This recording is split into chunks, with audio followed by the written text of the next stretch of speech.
Welcome to Lorehammer, Episode 10, Eldar, the Exiled One.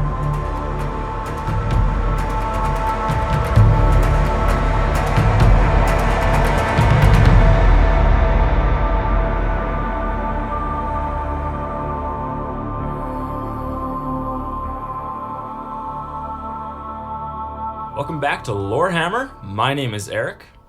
Let's try something different this time. Okay, go for it. So you'll be like, and this is Mark, and then I can make some like witty joke, and then you can say, and this is Jordan, and then he can make some witty joke. All right, Not gonna happen. You better have a witty You can joke just ready. comment on how you're a hipster, and life will be good. Yeah, so yeah. let's try that. I am not a hipster. Okay. Well, that's a lie. Okay. Take two. Welcome to Lorehammer. My name is Eric. This is Mark. I foresee this to be a good episode. That's the one you've been working on all week, eh? No, 2 weeks. And this is Jordan, Hey. who is not a hipster. Not a hipster. Welcome back. This is going to be our 8th episode. It's a lot. Yeah, It's a lot of getting knowledge there. we're shoving down your throats. Half of it's made up too, which Yeah, is yeah. awesome. But no one's calling us on Oh, it. which is great. Yeah. Because the last thing I want to do is have to fact check. Yeah. Because with the internet, I just heard you don't have to do that anymore. No. I can't wait to get into Calgar and Eldar's love relationship. Yeah. People, Well, I think, are really going to enjoy that I just part. love the fact that the orcs actually really like Calgar. Oh, best of buds. Yeah, really. And they just, they have like a good honor for respect. That's the word I'm looking for. Good Love. respect. Ooh. It always goes down to love and 40K. Does it? Just not, Yes. I don't think it's grim dark enough for me. Okay, joining us today is another one of our friends that's kind of dabbled into the hobby. His name is Peter. Hello. Hello, Say Peter. something witty. Yeah. I don't know enough to say anything witty. Yes. That was not even witty. That's just terrible. Farsi. Oh my gosh. We'll just ask you a couple questions, Peter, just to kind of Sure. introduce you to everyone. So let's dive right in. What was your very first 40K experience? I started playing the Deathwatch tabletop RPG. So that's how Mark dragged me into it. He got his hooks in me. Yeah. He does. Yeah. It's everyone. So yeah, I played a tech priest. Yeah. Had the servo arm. So I really liked that. So that was kinda a good pushed RPG, me actually. into like learning about the tech priests and kind of introduced me to the lore. So That's pretty cool. They're apparently coming out with a new... Yeah, because FFG dropped it, right? Yeah, they lost... Well, yeah.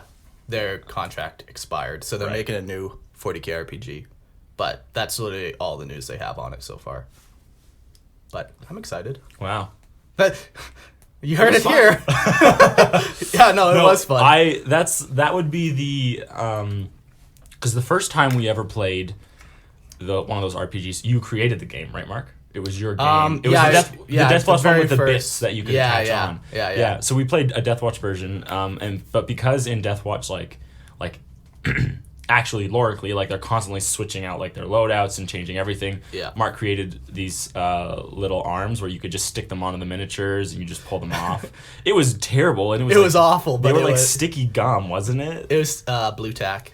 The concept was pretty cool, Yeah, but and they were painted wretchedly too. I remember that. oh yeah. But That's back in the tack painting days. yeah, oh gosh, when you're in school and painting. Well, it was before I really actually tried to paint, but yeah, I think I might have still been using like just Tax. not paint Wow. brushes. Like you have metal pins painting on armor. We played that one, and then we played Astral Wardens, or was that? No. Then we played the actual official Deathwatch with Peter and Okay. you, and Christian was there, and a couple other people. Yeah. Tim, Paul, a couple other people.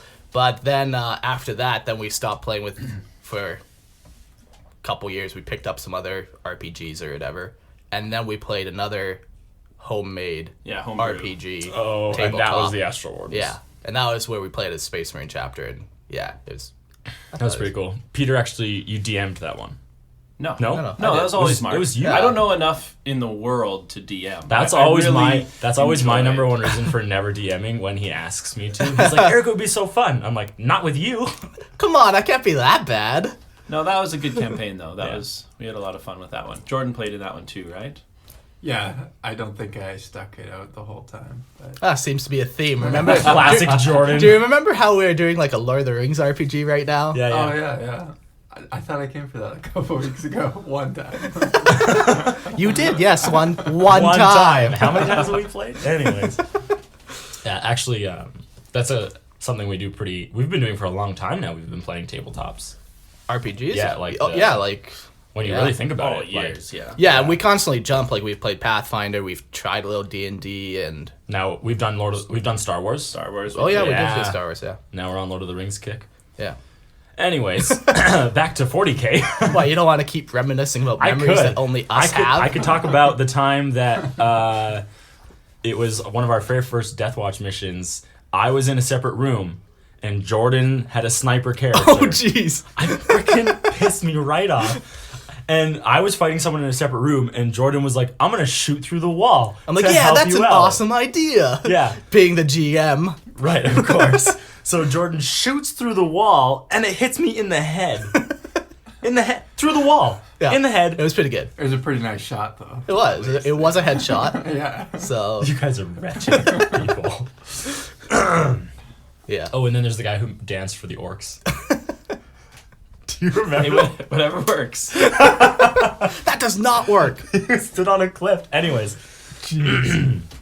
So, next question. You've never really been as involved in the hobby as, well, Mark or me, but mostly Mark. But what's the main reason that you wouldn't really spend hundreds of dollars and hours upon hours just joining into the the building hobby?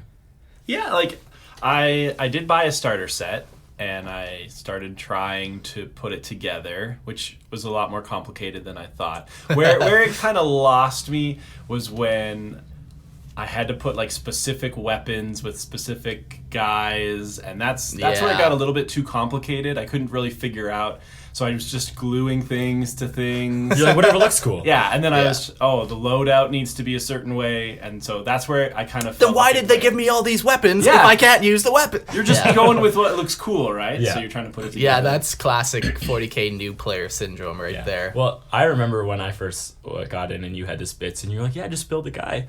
And I built it, and I bet you were screaming on the inside. Oh yeah, it kills me a little bit every time when I see people put like an orc arm on a space marine and just shudder. I probably did it. I was like, well, that arm is really muscly. I'm going to throw it on this guy. Yeah. And then you learn. Yeah. Well, anyways.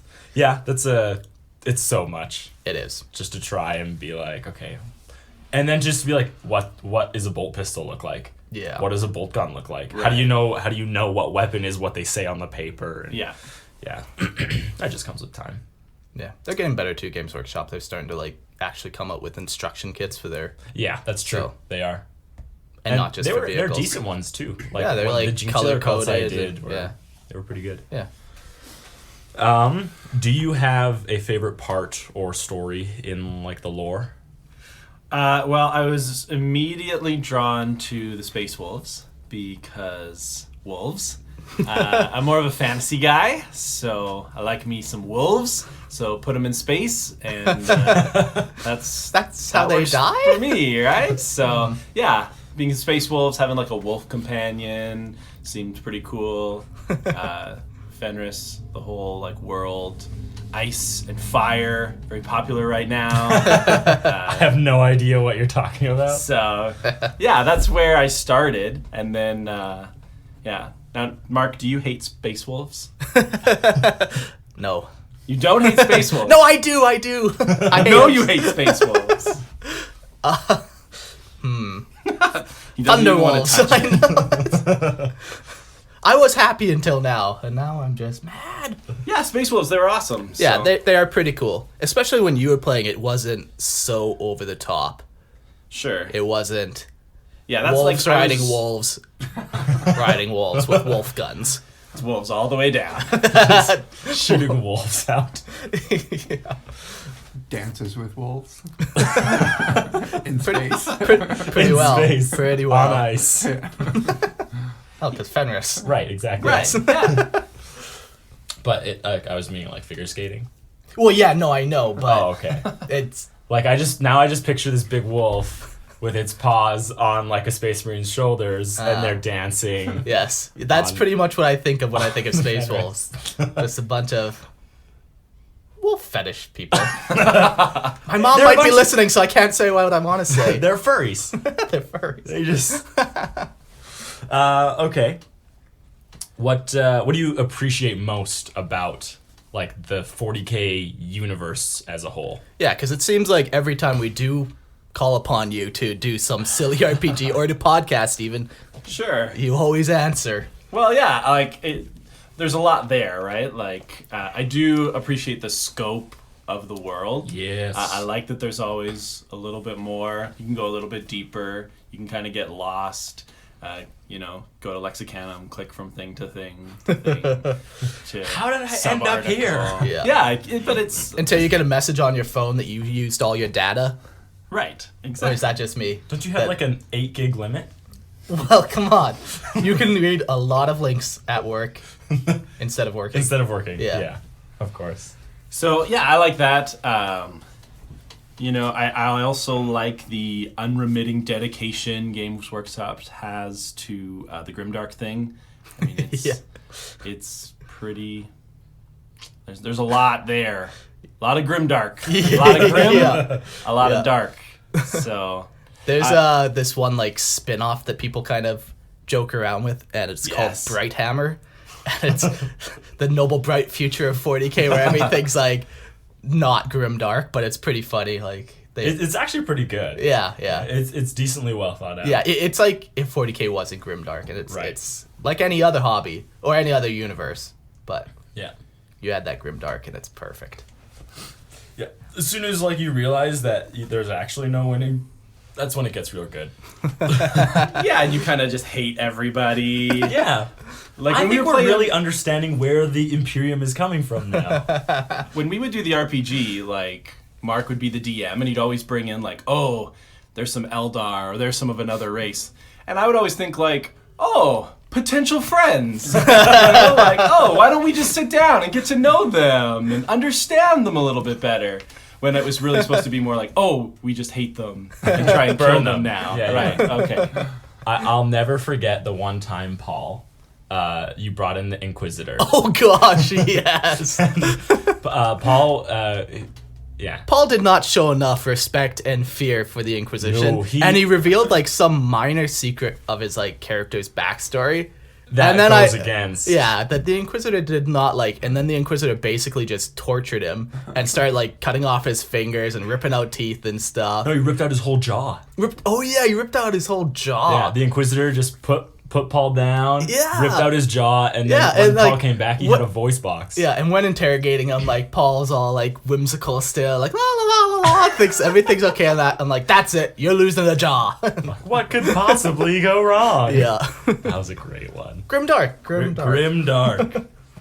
And then, last but definitely not least, this is me looking for some kind of affirmation, really. Just, What, does your mom not listen to this podcast to affirm you? it's goodness gracious me, no. If she did, the only emails we'd be getting are, I'm so disappointed in you. I feel that your soul is going straight to hell. Right, yeah, stuff like that. Yeah. What Here, do you listen to this money financial lesson. learn how to deal with your money. Classic. Learn to budget. Also, have you ever heard of tiny homes?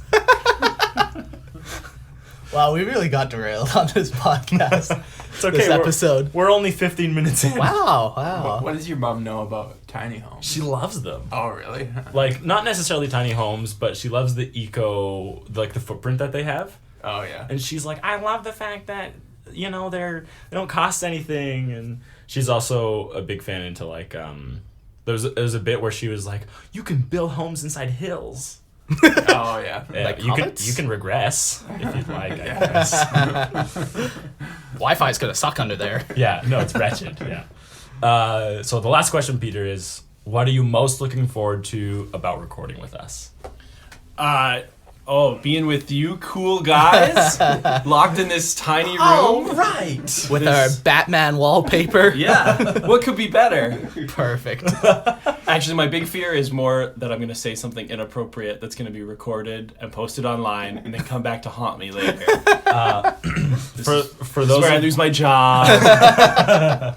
for those of you interested, I have been collecting for a couple of years now quotes by Peter that are taken completely out of context, and that's the only reason why they're good. Yeah. But every once in a while, maybe I'll just sneak one I in think there. there's going to be a couple from today that are going to make it onto that list. That's what I'm worried about. One That's can my hope. hope. Yeah. Well, since now everyone knows exactly who you are and has a really good understanding of everything that you do, That I know nothing. right? Right. No. Today's episode is Eldar, the Exiled Ones. We're going to be talking about where the Eldar are at since the Eye of Terror. Yep, since Slaanesh was born. Yes, the great enemy. The Great Devourer. Nope, that's Nid's. At least you said it now, so we didn't have to say it in the next Yes. episode. Yeah. We caught it. Yeah, this episode we're going to talk about the Eldar, what they've been doing really for probably like the last 9,000 years, because we won't touch on where they're currently at because we'll do an update later. Yeah. But Once again, we're just making a skeletal framework here. Literally like a minute before we start recording, Christian from the first episode called me. He's like, "Hey, I was just listening to this episode. It's a little vague. You could do this and this and this." I had to remind him, like, we're just building a framework here. Like, Christian, we're going to go back and... Christian, if you're listening, you can suck a fat one. Whoa! What kind of fat one? Wow. Like, I'm sure we could find that devolved quickly. From the last, I was re-listening to one of the episodes where we were like, wow, like I really like his painting and I like how much he knows. Oh, yeah. And now I'm like, suck it. Yeah, okay, so now This you got to is- bring him back This to is his my level. love-hate relationship with Christian. Like, really cool guy, terrible human. That's how I feel. Oh, the worst. He's the worst. Oh, boy. Okay. Okay, before we get into our main topic, Yeah. question time. Okay. Is the Emperor immortal? And if so, how? Yeah, he's definitely immortal as far as we're aware. I agree. Now, some people think that he's... I would say immortality is always a weird thing. It is. There's the two immortals. One is like, if you're not going to die of old age, Yeah. you're immortal. Yeah. Right? But that doesn't mean you can't die. Versus like, I am a god and I can't die. Yeah, yeah. Right? It doesn't matter what you do to me, Yeah. I will not so, die. here's a good example. Vulcan, the Primarch of the Salamanders, he's what's called perpetual. Yes. And, like, he can literally regenerate himself from one cell. Like, think of, like, Wolverine times 10. And add some Grimdark in there. Yeah. Throw a little grimdark for good measure. Yeah, exactly. Where, like, to me, that would be true immortality. Because if the Emperor had that, he'd still be walking about the galaxy right now. He Right. wouldn't be stuck. In the Golden Throne. Yeah. Where, like, Vulcan, like, they literally, like, another Primarch, Conrad Cruz, the Night Hunter, Yes. like, tortured him and, like, shredded his entire body and, like, broke him down to, like, a molecule, apparently. And He's like, back. he's back. He always comes back. Yeah, There's yeah. a couple people like that in the universe. Yeah, that one's much more rare.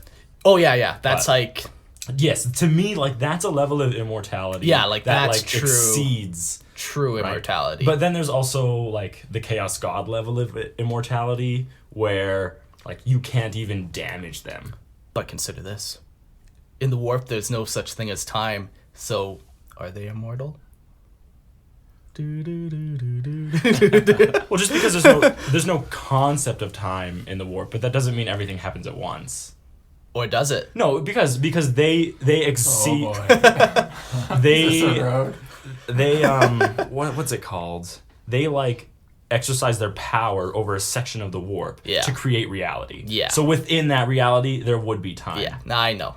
You're I'm just messing with me. I got that twinkle in my eye. I just want to... Spark it out.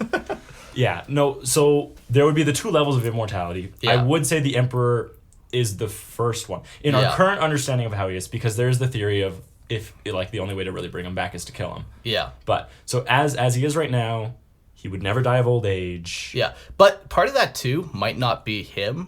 because he's on like the Golden Throne, which is a life support system. Yeah. So But I'm saying if he hadn't been on the Golden Throne, yeah, he could never die of old age. I mean, he's Yeah. what, 40,000 years old? yeah, No, he's older than that. He's almost 50,000 years yeah. old. He was born in 8,000 BC. I thought he was 6, but whatever. Yeah, Yeah. yeah, So he's old as it is. Time would never ravage him if he was in like good health state. yeah. Exactly. Now, the other thing is has he reached that second level of immortality? Yes. Of godhood? Yes. Yeah, I'd say so. Right. Like killing his body on the Golden Throne could kill him, Yeah, or does it sever his tie completely with the material world, allowing him to regroup in the warp and then emerge once more? or even just stay in the warp as Or- like a yeah, chaos, as a chaos god. But Yeah, and then sharding his power out, right? yeah. Can you imagine being 50,000 years old and people are still arguing about if you're immortal or not? Like, hello, I've been here for 50,000 years. What more do I need to do to prove to you people that I'm immortal? Get up He needs off to the get throne. off the throne. That's what needs to happen. Has he aged at all in this time? So like up until like the Horus Heresy, I'd say he hasn't aged. Okay, there's so still he looks the same. Yeah, because there's pictures of him and he looks like He just looks like a young man. Yeah. I'd say like I wouldn't say young. He In looks his like 30s. yeah, exactly, like yeah. a man in his prime. Right. Okay. And then That's after that, you, Peter. In my prime. yeah, and then after that he gets on the Golden Throne. Oh, and he's And- desiccated. Yeah, on a couple pictures, like he's a missing like an husk. arm and like Yeah. But It's his body is decaying Yeah. on the throne, and Yeah. it just needs to be swiftly ended. heretic. It's the only way. So yeah, I think he is immortal, but And then so I think that's that question. Yeah. The other question we got through an email. oh my gosh. was, Go ahead. Read it. this is from Yusuf. He's reading it verbatim, like he's not actually Yeah. messing up here. Who and or what is the large-looking god of chaos, blood god? What is he called, blood god, and who made him? Yusuf.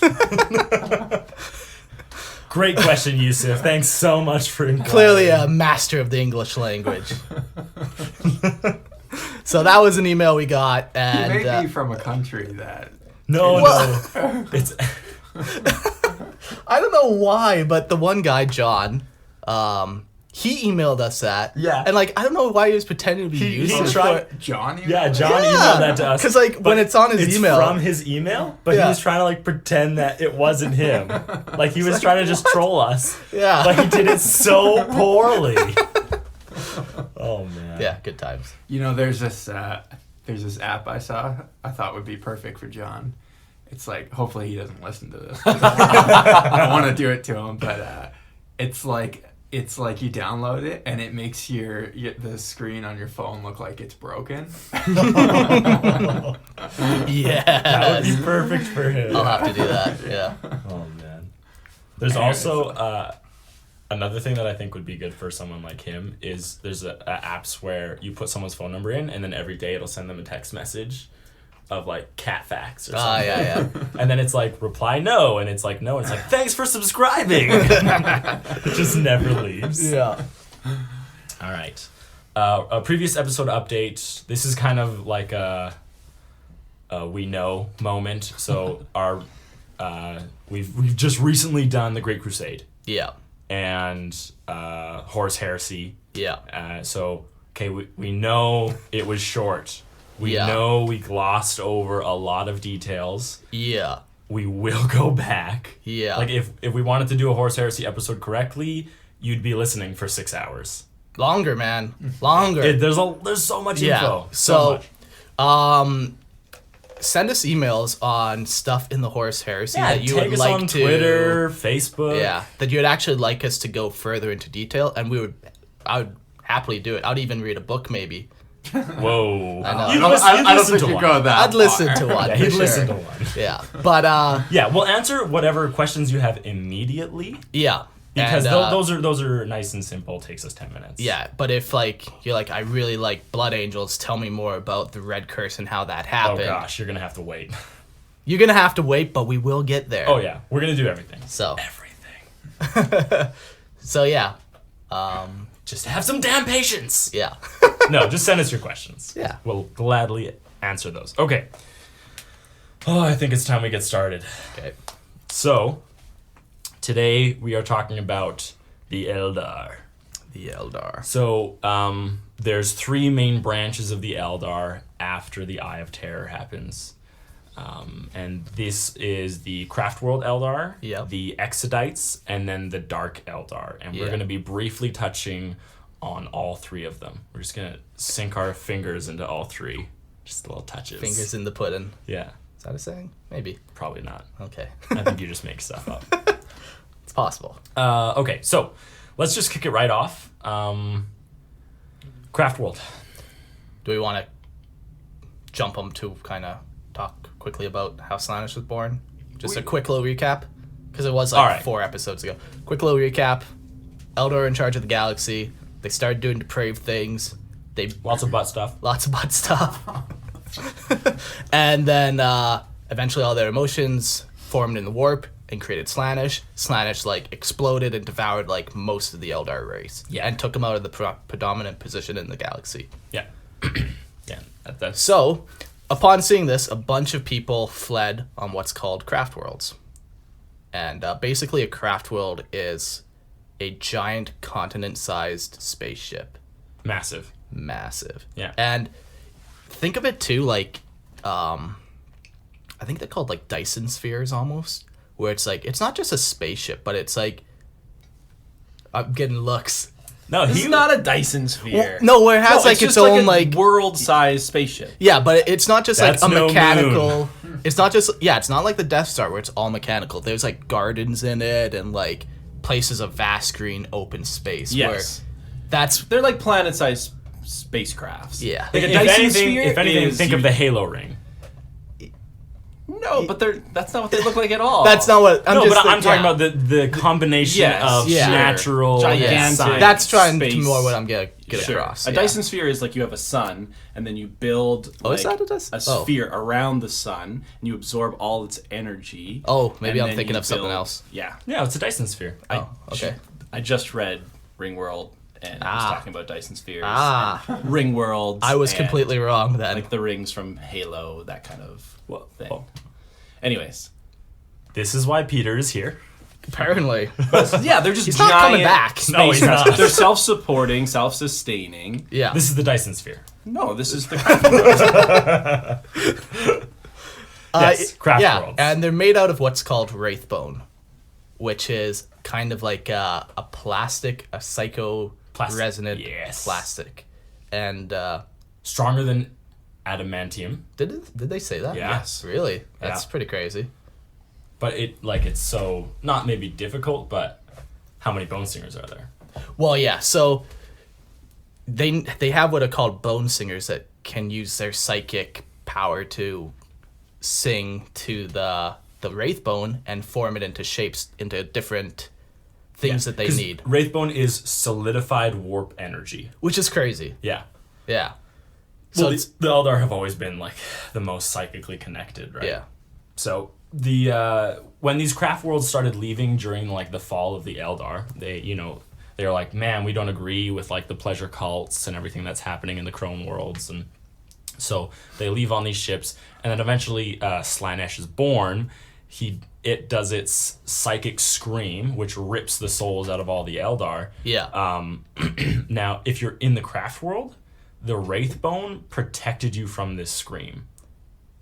Because, crazy. Yeah, it's nuts. Like this scream, which went over almost like a good portion of the galaxy. Yeah. And like right on like the Eldar homeworlds. If you were in the craft world, like around the Wraithbone, it would have protected you from Slaanesh. Yeah. And it's not. I don't think it's 100% success No, rate. like but there's tons that were like in and around the Eye of Terror that just got yeah. sucked in, Yeah, or yeah. Terror, sorry, and they just got sucked in. There's one craft world too that is not quite in the Eye of Terror, but it's like on the edge, but it doesn't have enough power to escape it. So it's Right. kind of just like slowly cycling the toilet of eternity until it's Toilet.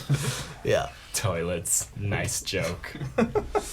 Yeah. So the Wraithbone, it's like it's the backbone of the craft world. The whole like it's built around this. Yeah. If they didn't have the Wraithbone, they wouldn't have the craft worlds. Yeah. And then on top of that, they put their computer technology or whatever on top of that. Yes, all their crazy tech. Yeah. Yeah.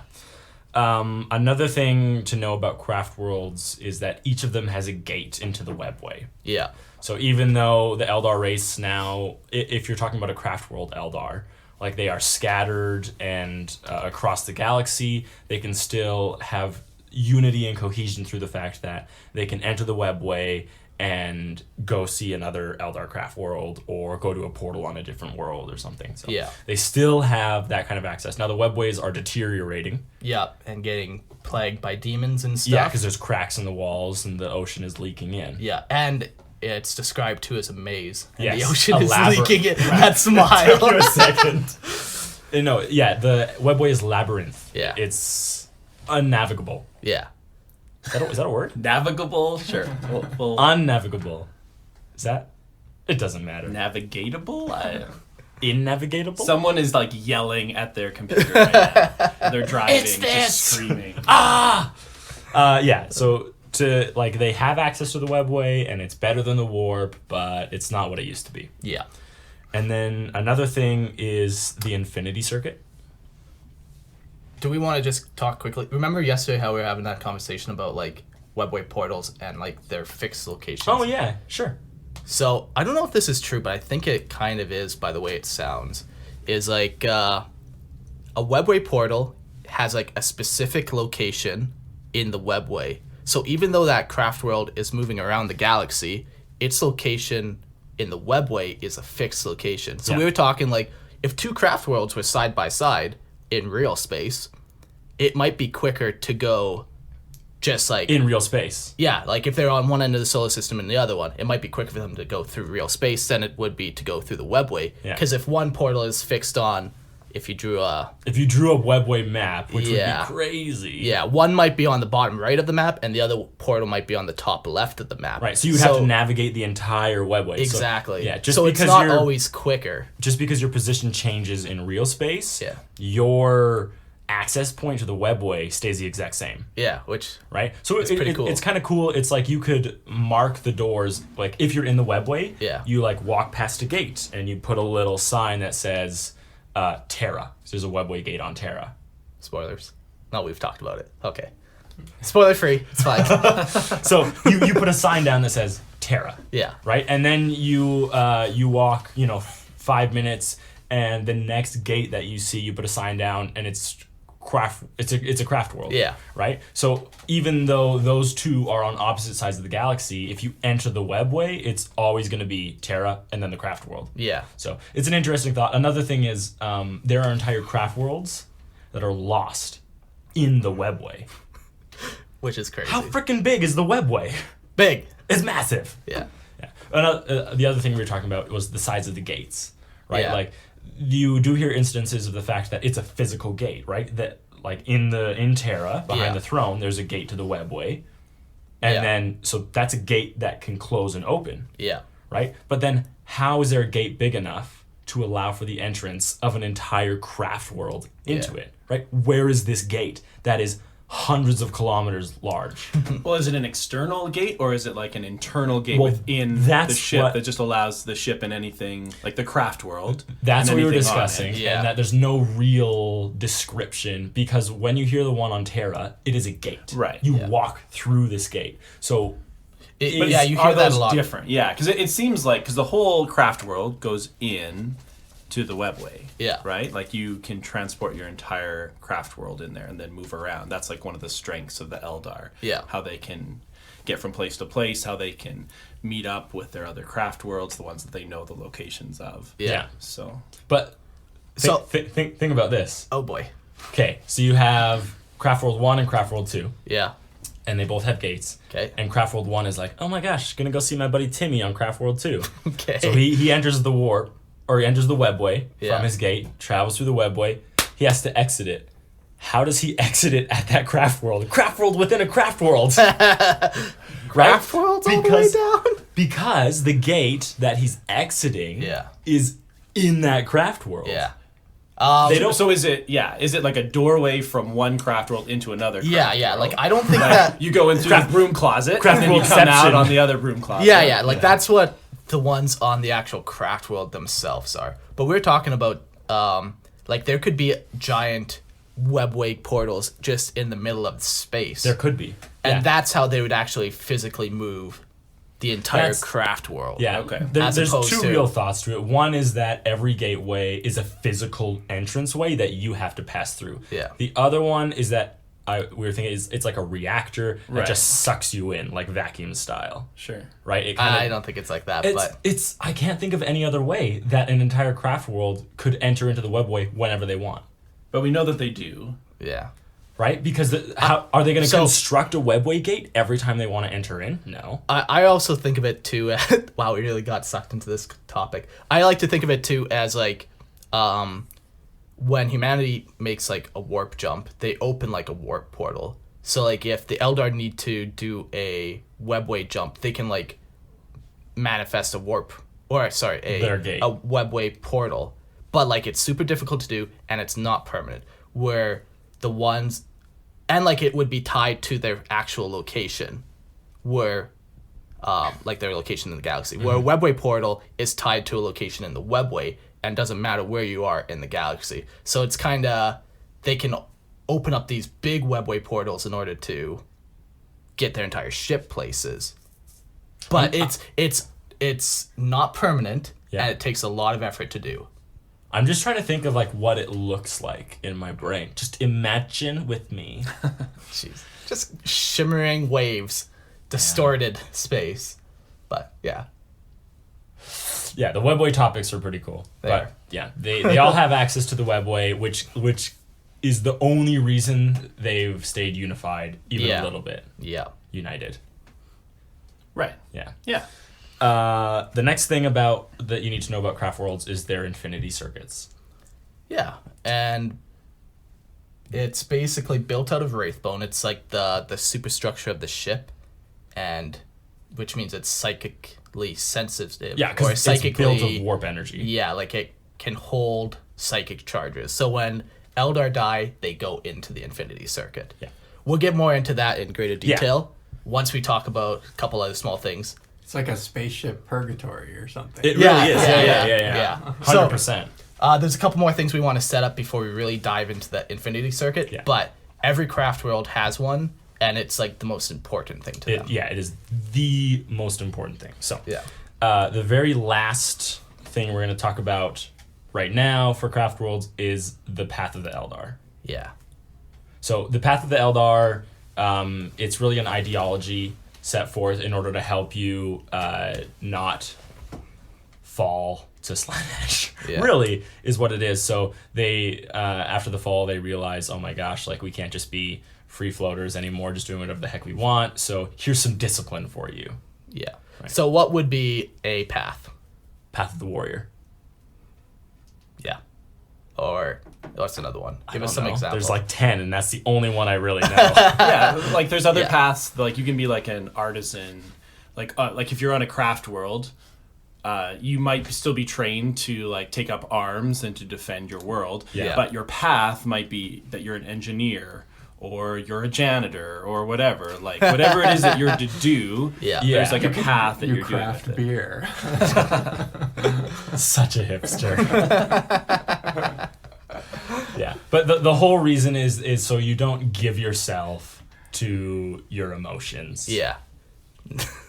Think My about that. emotions. So Slanesh, god of excess. Yeah. Focusing on a path, excess. No, for sure. Getting lost down the path, excess. Yeah. But it's controlled. Like Is Control. it totally is. That's like the Otherwise, they whole- wouldn't do it. Right, because the 41st Millennium is known for its great choices and decision making. But it's like rules and regulations and things to follow that focuses you to make sure that you're not going into excess, right? Yeah. Like Except if you get lost. Yeah. right. Right. Which would So be you can get lost on a which path, would be excessive. which I guess would be excessive. But where you kind of lose yourself in To the excess. To the desire for more, for perfection in that path. No, that's what it is. Oh, I know, When I you know. get lost, and it's funny because, like, yeah, that's That's Slaanesh. That's Slaanesh. Well, and the Eldar live for like thousands of years. Yeah. Right? So they don't necessarily just stick with one path. They go through one, and then they take up another path, and then they devote themselves to that. And Yeah. Now, do you think that they only take up another path when they've fully, like, made the path that they're on, like, perfect? Like, I've become the perfect warrior, now I'm The moving fact that on. you're using the word perfection makes me think no. I would think when they're getting nervous, like a true Eldar, who like fully believes in the path and a way to avoid Slaanesh, would be that when he starts feeling like I'm going too far down it, I need to claw back. So then he goes and tries a different path. Okay. And he's like, I'm giving too much of myself. I'm at risk of losing myself in this path. I'm going to take a break. I'm going to go to a different path. That would be more... It would be logical. Yeah, well, because if they feel like they've mastered it, that would be someone who's lost down the path because they're giving so much to the path that they're losing sight of what the whole point of the path is, and it's to remove your emotions from it. Yeah. yeah, I wonder if like there's scenarios though where like your boss comes in and is like, "Hey, Eric, great job on the path. We're really going to need you on this other path now, though." Like, is it all just that they get to self-determine what path they're following, or is there some, like, hierarchy as well? See what you're saying. Like, we're going to need you over here. Yeah. Plus, It like, might be, yeah. just think about how many people, like, change their careers, right? Like, they start out, I'm really passionate about this, and then they're like, actually, I want to go and be a police officer or whatever. Yeah. So that's kind of how I see it with the path too. Yeah. Like you start out with one, you're like, warrior is good, but then something changes and you're like, I want to be a model. Yeah. Okay. Slaanesh. Oh, shoot, right. Yeah, but maybe they have a child and then they want to take up the path of a daycare worker. So. Yeah. But I do think, though, that they're not super, like... They're not changing their path day to day. No. Year to year, even, they're probably not changing They're probably it. spending decades. Yeah. At the very least. Yeah, I don't think it's a casual thing. They have very Right. long lives, Yeah. so they can devote as much time as they want to a path. Yeah. Okay, so that's going to be what we're covering right now on Craft Worlds. We will step back to them. Yeah. But now we're going to go to Exodites. Okay. So, Exodites are also people who fled when Slaanesh happened. They fled even before, actually. Even before Craftworlds, I believe. they're the first. It depends the first on what ones. you read on the Lexicanum.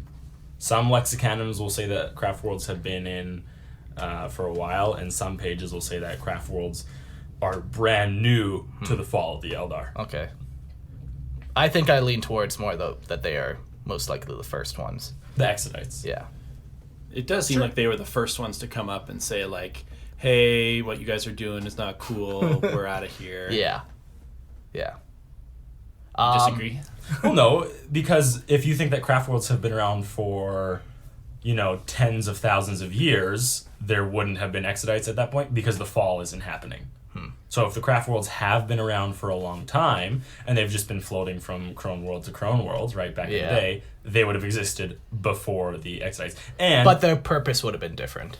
It would have been, but they would have seen the degradation of the society a lot better because a craft world might not visit a home world for 1,000 years. I guess, and then they come back Sure. and they're like, holy crap! Yeah, like you guys are fucked. Whoa. So then they don't go back. Yeah.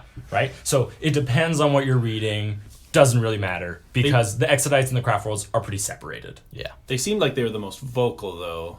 Who the Exodites? Exodites. Yeah. Yes, Yeah. absolutely. Right? Like Because they're the ones taking a stand. the and craft saying, worlds like, didn't have a tie to the Crone worlds, Yeah. right? So Yeah, so they're the ones who fled to different planets across the galaxy. on the edge. On the edge.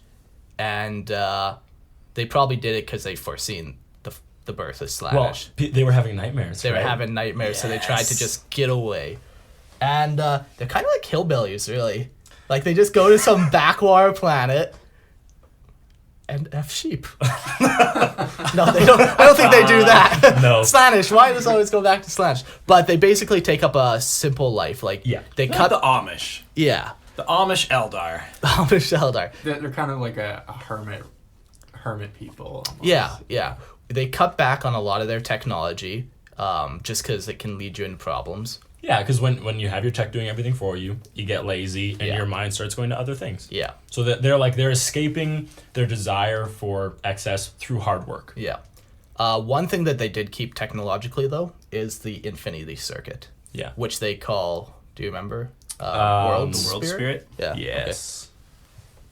Okay. And that's about, it's not their only technology. They also kept weapons and stuff like that. Yeah, no, but- they have a good mixture between work versus actually like supplying and protecting your tribe. Yeah, I guess that's how, that would be a good way to say it. And it's a very clan like system on like on an Exodite world. Like you'll Yeah. have a clan, and then part of that clan puts together to make a tribe, and then that tribe is you get a bunch of tribes put together, and they're ruled by a king. So there is like a pretty set hierarchy, but it is very community based as like an Exodite.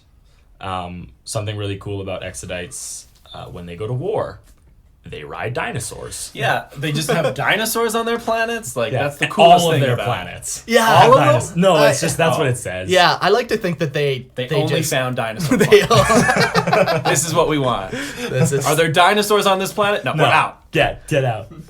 but the climate's perfect. No, not matter. having it. No dinosaurs. I like to think that whatever planet they are on, they take some beast and kind of form like a similar type of. Oh, they're called Eldar. like Dragon Knights or something Yeah. like that. So Right. they would also have Camel Knights, like that. Okay, I just ruined all Eldar. But yeah, Spider Knights. Is that better?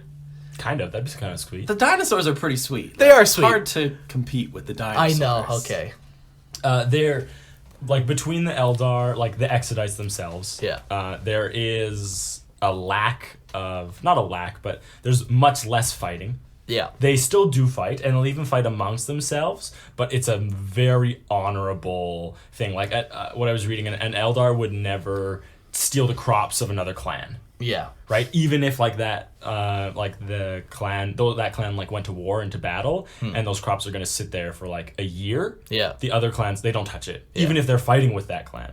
So it's a very honorable thing. And then They're not being malicious. as little and- as possible. Yeah. They're also like, it seems more accepting. Like if there's outcasts from the Eldar, Yeah. you can go and join the Exodites. They'll Yeah. accept you in. Really, it's just another path. I suppose it is. Yeah. Right? Like, it's just the path of the Exodite. Like, Path of the Simpleton. yeah. Well, like, don't they call it the Path of the Outcast, or is that something completely different? I never read that. Okay. I Yeah. think it's something But different. it There is- is, there's something to the path of the outcast. Yeah. though. But probably the most important thing to know about that is they still have the Wraithbone. They still have their world spirits. And the whole reason for this is in our next section called the Death of the Eldar. So what makes this Wraithbone, these infinity circuits, so important is what happens when an Eldar dies. So when anything dies, it releases its spirit into the warp. But when an Eldar dies, he releases his spirit into the warp to get devoured by Slaanesh. Yeah, Slaanesh is the great enemy. Yeah. And all he does in the warp is seeks out Eldar souls and eats them. Yeah. So they need to find a way around that. Yeah, because they're just then feeding Slaanesh. Then it doesn't matter what you did in life, you're Yeah. still feeding Slaanesh. Yeah. I had a quick question about Slaanesh. Yeah. Sure. I've heard Slaanesh referred to as a female a couple of times. Like when I've been reading about, like she who thirsts. Yeah. Is like one of the terms for Slaanesh. Like, or is Slaanesh like genderless? Close your eyes, Jordan. Imagine with me. Now, close your eyes. Jordan, close your eyes. Okay, I'm close. Now, imagine what turns you on. That's what Slaanesh is to you. Now, when I close my eyes and picture what turns me on, Right, that's what right. Slaanesh It's a is to wolf me. from Fenris. It's a wolf from Fenris is what turns me on. No. So, Slaanesh, yeah, like, will find, like, what your deepest desires are and Yeah. turn into that. So, for some, it does will the- be a woman. But like the society, especially the Eldar society, Yeah. like do they sort of refer to Slaanesh as a she? Yeah, Okay. yeah. Just because women are evil, so you gotta refer to, like, the great evil as evil. It's the Eldar, not me. I'm just... I don't approve. Yeah. And then women's rights group shut us down. Wouldn't be the first time. Oh. But yeah, you are right. Like, it is kind of like, it doesn't have a gender. But like, Right. really, does Corrin have a gender? Like, Right, is right. there really any need for him to have a gender? Yeah. Yeah. But No. There isn't. Sorry, just an aside. But yeah, anyways. they do call her she who thirsts. Yeah. Okay. Yeah. So, if you don't want to feed Slaanesh when you die, you need an alternate place for your soul to go. Yeah. And that is the whole purpose of the Wraithbone. Yeah. So, let's say you're an Eldar, you are on a mission or whatever, and you die. If you're not near a Wraithbone, You're done. yeah, your soul is getting devoured by Slaanesh. So, they get around this by Spirit Stones. Which, weren't they created by, like, the Eldar Pantheon? In their mythology, yes. In their mythology, after the top pantheon god decreed that the gods are no longer allowed to talk to the Eldar, Yeah. two of them, Isha and Vol, I don't remember. There's two of Kronos, I think. Was it? No. Okay. No, it was definitely a V. Okay. Then Vol, yeah. Yeah. So there were two of the pantheon gods who wanted to continue kind of leading the Eldar and like guiding them, and they created the Spirit Stones as a way to communicate with them, to get away from the fact that they're not allowed to appear to the Eldar anymore. Yeah. So that's according to mythology. Yeah. Right. Yeah. But right now what they do is, so these crystals they describe as are basically a soul trap. When they die, they absorb the psychic presence of an Eldar Yeah. into the stone. Yeah. So it doesn't go to the warp. It does not go to the warp. So then after battle, the survivors can walk around, pick up the soul stones of the dead, and take them back to the Infinity Circuit. Yeah, which is the Wraithbone. And then when they'll take the Spirit Stone and they will put it on the Wraithbone, where it gets absorbed by the Wraithbone, and the soul of the Eldar goes in, and then that stone continues to grow. Yeah. In the Wraithbone. When we were talking about that yesterday, it kind of like was like a weird thought to me. But I imagine things like growing from like plants, like hanging from a Wraithbone and slowly getting bigger. Yeah. In the Spirit Stone, because when they pull the stone back out, Yeah. how do they know which stone they're going for? But I see it more as like, you know, when you have like a precious gem and you like set it into like a piece of jewelry. Yeah. That it's more like that. Like you take the gem and you place it into the Wraithbone and it stays there, and you know like that's Eric. Yeah. that's it. And I Little- put him there. little plaque. Yeah, you put a little like Eric, you know, and then. But your like spirit then goes into, 'Cause I'm touching it. and yeah, it absorbs because it's like conductive, right? Yeah. It's like a current that goes through it. So your Yeah. spirit then moves through it, and then if we need you again later, then we just call you out because there's some sort of like calling psyker kind Yeah, of thing where we get you Farseers. back into your gem and then Yeah. pop that off. So the only thing is, it says they grow. So like now this is what I'm thinking. So we go back to what the Spirit Stone is. It's isn't it made? It's a crystal. Yeah. But it has like psychic properties, so it can actually like maybe like get absorbed, like kind of like how the Wraithbone is made out of warp energy.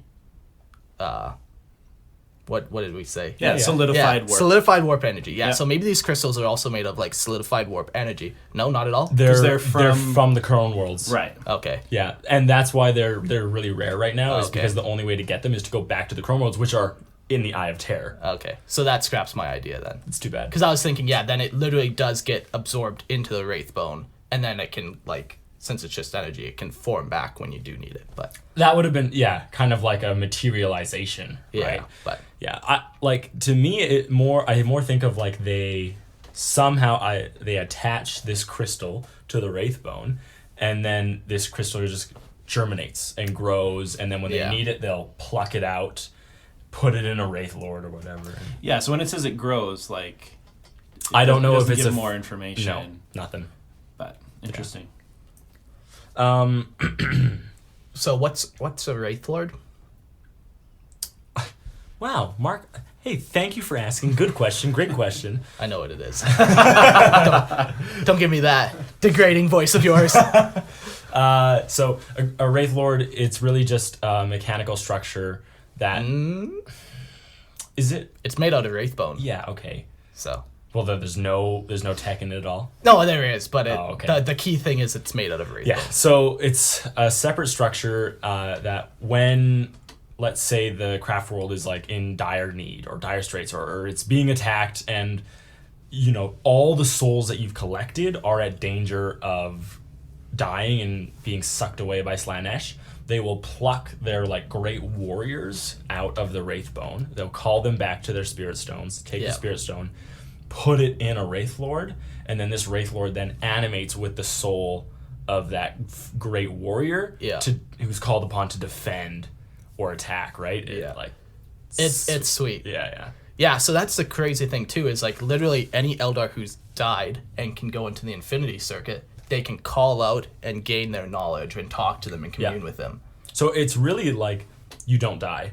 Essentially, yeah. Like your body sure is dead, but now you have like you're in this collective of knowledge and like I don't know, psychic presence to where now you can just grow and think and offer advice to people and really this is the only Jordan's right when he said purgatory, because this is the only afterlife that the Eldar know now. Yeah. Because if they go into the warp, which normally they would, and they would just join their energy to the warp, they would go there and Slaanesh would eat them. Yeah. Which then is like eternal torment, right? Like it's not just like you're gone. It seems like it's like... Yeah, it seems more like, slowly being fed on, or like, it's not just you're gone. I always assumed it was gone, like you cease to exist. You become a part of Slaanesh's power.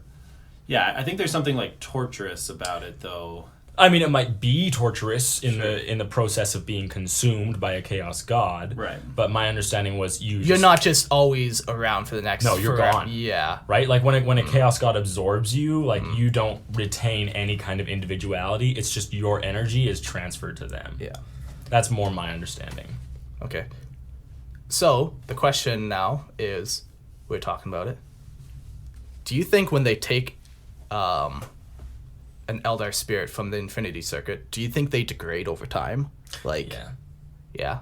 No, that was what I just was like remembering our question, my question of that. Yeah, like, so do you think there's a limit to the amount of times they can take them out, or is it like? There seems like there'd have to be some sort of limitations. Otherwise, why don't they just have like a billion? I have an answer for that one. Wraith Lords, and it's the fact that spirit stones are super rare, and they can break. Yeah, but not easily. It doesn't seem. I mean, there was examples in there. If there is a risk that the housing of your spirit breaks, is it worth pulling them out just to play baseball with? Sure. What a way to go! Baseball to the spirit stone. Right. That's all. That makes sense though, because I guess if you're an Eldar and you're going out to war, you're at risk of dying, but your spirit's still going to be there. But when you are a spirit in a Wraith Lord and you're piloting your machine around, then there's a risk that you're gone for good. Yeah. Yeah, and then like you might have been around for 10,000 years. Yeah. And all of a sudden, done. Yeah. So, but it's the process of, let's say, if there was no risk of your spirit stone dying, if Mark's soul is in a spirit stone, and I put it in the wraith bone, and then I pull it out and put it in, pull it out, pull it in, pull it out, pull it in, pull it out. What's happening? What are you doing to me? Is there a degradation of the soul that happens in the transference between the wraith bone and the spirit stone? Some energy is lost. Right. Well, entropy, right? Everything builds up eventually and everything degrades. Nothing lasts forever. So the question then is, it's more like, do you lose a little bit of yourself? Yeah. That is something to think about. I don't know if they clarify either way, but... I don't think that... I couldn't find anything that says they do. I mean, do you lose a little bit of yourself when you join, like, the hive mind almost of you're living in the ship, and then we call out Mark again? Is it like... Is it really 100% Mark? of Mark? I suppose. How much has Mark changed from this? Yeah, there's got to be some sort of degradation. That's an interesting thought, like the fact that, like, how much of Mark has changed. Like, if you're one person, and then all of a sudden you join this collective that's been around for thousands of years with potentially millions of souls in this one thing, and all of a sudden you exist on the same reality that these people do, and you just, boom, instant knowledge absorption. So it's like this. So before I go in, love 40K. Yeah. Come out, I'm an Age of Sigmar guy now. Oh god. Very similar to what I am, but just slightly perverted now. Tweaked. Perverted? No, but like that's an interesting thought. Like, if Mark were to die, he goes into the Spirit Stone, and the very next day we decide to call on him. That's not Mark anymore. Like he's changed, which is a cool thought. Yeah. It does seem like a very Eldar kind of thing, though, to have this group consciousness where, like, they have to be able to get along enough. I guess they're all from the same craft world. Yeah. Because each craft world has their own infinity circuit. Yeah. So, but, like, to have that group consciousness that then they can talk to, like, where you're not, like, squabbling with other minds and you're Well, not, I feel like you're past that. Yeah. You know, like would you be, though? At your core. Yeah, I don't If know. I do stick think both you will. Eric and Mark inside an infinity circle, Yeah. now you guys get along. Now Okay. you're not squabbling like with each other. you laugh, but I truly think that like when you mingle with someone on that kind of level, like then you understand. Because there's a difference between Mark telling me about like the wretched day he had at work or how much he hates his life, and like I have Your like a spirits are mingling. I have like They're a all in. I have a Okay, physical so next Sure. topic. I don't like where this one's going. Okay, fine. Mark, so you're trapped in the Infinity Circuit with Eric till the end of time. What do? Well, I kill myself. kill myself. Okay, so and that's what makes the Wraithbone and the Craft World so important. Yeah, is the so fact they that will there's- fight to like the bitter end over their craft worlds Yeah. because It's the collection of their race, right? Yeah. As it is. So. the most valuable thing that they have. Yeah, is all these souls, because all they know is that, like, if this disappears, it all goes to Slaanesh. yeah, And no one wants that. Yeah. No one wants to feed this great enemy. Okay. Before we get into the Dark Eldar, we are going to talk about something that pertains only to Craft Worlds, really. And a little bit to the Exodites. a little bit to everyone. Well, because the Exodites are also Right, they have their world souls, spirits. Yeah. Yeah. But no, why would it pertain to the Dark Eldar? They don't contribute. In 40K, Oh, okay. I don't want to hear about it. I know. They do align themselves with what we are going to talk about. So, Gross. Okay, so anyways, there is a prophecy, understanding, a hope, yeah, a new hope, some would say. The potential end game of the Infinity Circuits. Yeah, is the birth of a new Chaos God. I use the word. Well, I don't use the word chaos god, Right. but Okay, warp god is Yeah. a better term. Eldar God. But even that, Right. what's an Eldar god? I know, he's not a member of the Pantheon. Yeah. So, a new warp god, and basically their hope is that eventually they get enough of their race together that they can create a new warp being to fight off Slaanesh. And this being's called. You need some of this power. What is that? Were you holding that in for a very long time? No, it literally just came to me over the past 2 weeks. Tweaking it slightly, trying different accents with it. Yeah, I like Practice- the Jamaican one. Practicing in front of the mirror. Yeah. No, his name is Ynnead, Yeah. And the Death God. yeah, the god of death. And their hope is that they once the entire Eldar race dies, this can be born, and then or some of the race, most of the race. I'm getting Yeah. shrugs. Yeah. No. No, Does he he was- need a she? I thought that was the whole. Is it a he? Oh, you don't. I think I once thought it again was a it's woman, like but- Does it really matter to an Eldar? Sure. to a sure. warp being even like Yeah, but they can change at will. yeah. So I know in 40K Ynnead has just had a huge plot twist or fluff change, Yeah. which when we get to 40K Eldar stuff we'll talk more about Yeah. that. But As of right basically for 10,000 years since they Since the birthed- fall. Yeah, since they burst Slaanesh, they made the Infinity Circuits. They've been kind of whispering and talking about the birth of this new It's God. the reason, it's their hope, yeah. right? It's what they're building, like... Their only hope is to defeat Slaanesh. Yeah. And if that doesn't happen, then they have to continue this forever, collecting, Yeah, staying on putting the craft souls worlds. in the Yeah. Infinity Circuit. So Yeah. Yeah. Which, so, there's, at this point, there's kind of two schools of thought. One is that Ynnead will just arise when he's ready. The other one is that you can expedite the process and speed it up, Yeah. which would just be the death of all the Eldar. And that's what happens in 40k. All the Eldar die, but They're gone. yeah.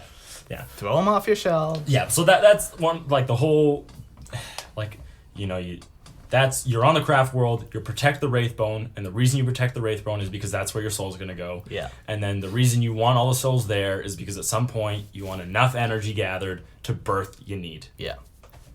I read this article a long time ago. I can't even recall who wrote it, but it was like a Games Workshop, like an author wrote it, but it was not an official Games Workshop piece of lore. Okay. But it was like a Games Workshop employee who wrote a lot of Eldar books or whatever.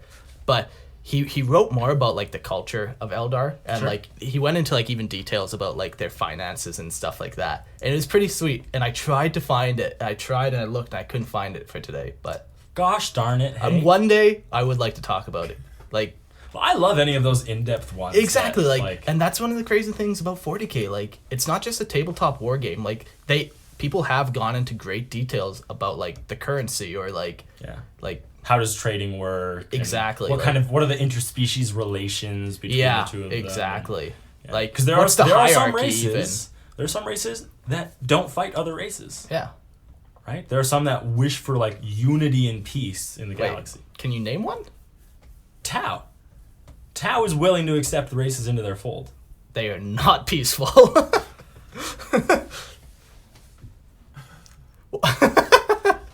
All right, save it. Save it for later.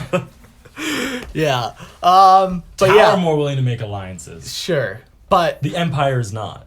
the Imperium, regardless. My empire. I would like to try to find that article one day, and then we can touch more on like the actual like more intricacies Of the culture. of the culture. Yeah. But as for now, like, yeah, that's Craftworld, that's Exodites. That's the Eldar race right now where they're kind of sitting, and that's where they've been for the past 10,000 years. Yeah. Well, those are the good Eldar people. Those are the good ones. Yeah. So The third split really are from called the Bad Eldar. the bad boys. Bad Boy Eldar. Yeah. No, the Dark Eldar. They also have like an actual name too called the Drakari or Draken. Drakari, why is that familiar? Oh, isn't that like a Game of Thrones guy? Like the Drogo? Anyways, I don't know where you're going with this. Khaleesi? No, no. that where you're Yeah, going? who does she marry like in the very first season? And like Khal Drogo. Yeah, and like Yeah. what's his tribe? Aren't they like the Drakari or something like that? I think so. The Horse Lords? Yeah. Anyways, Dothraki. Dothraki. Okay, Drakari. Don't look at me and smile, Peter, and, No, 'cause and I'm like, contribute I the got answer. nothing. I got nothing here. But yeah, they do have a separate name. They're just references to the- the Dark Eldar. Yeah, everything has like two names. They got like their Common and High Gothic. or common, and then what the race actually calls Sure, themselves. yeah. So like, even the Eldar, I forget how to say it, but it's like Eldari is like what the Eldar actually. Ooh. Wow. I know. Their secret name. Yeah. I don't think. Fine, never mind. I don't want to share anymore. Spoken only in whispers. If you spoke it louder than a whisper, it would be lost. But yeah. So the Dark Eldar. Yes. Okay, so the Dark Eldar, they resided on a craft world, and this is one of the reasons why I think that the craft worlds existed before the Exodites. Did they reside on Yeah, the craft? Commorragh. It's a craft world? I thought it was like just a city built in the webway. Fortress city built in the webway. Yeah, I don't think it was a craft world. No? No. All right. I swore that I read it was It's possible. a craft world, but it's fine. Yeah. So maybe they craft worlds have joined onto it, like it was a city and craft world joined onto it, or it was a craft world and then cities joined around it, but whatever. Yeah, I'm trying to think of why they were safe. Because they were in the webway. In the webway, yeah. Yeah. And so Commorragh was around. Commorragh? What? That's fine. Dothraki? Yeah, you're good. Commorragh. Commorragh. Yeah, perfect. Mardi Gras. What? And Words. doesn't matter. Yeah. They were around even during the fall of Slaanesh. Yeah. Before. and they form like pleasure cults, and they would go into Commorragh, which is in the webway, and they would like form these like pleasure cults and start doing like weird stuff. Say it. Weird stuff. Butt stuff. Always butt stuff. Why is it always butt stuff? Yeah, they were contributing to Slaanesh by being a pleasure cult, really. Yeah. Anything in excess, anything, right? Yeah.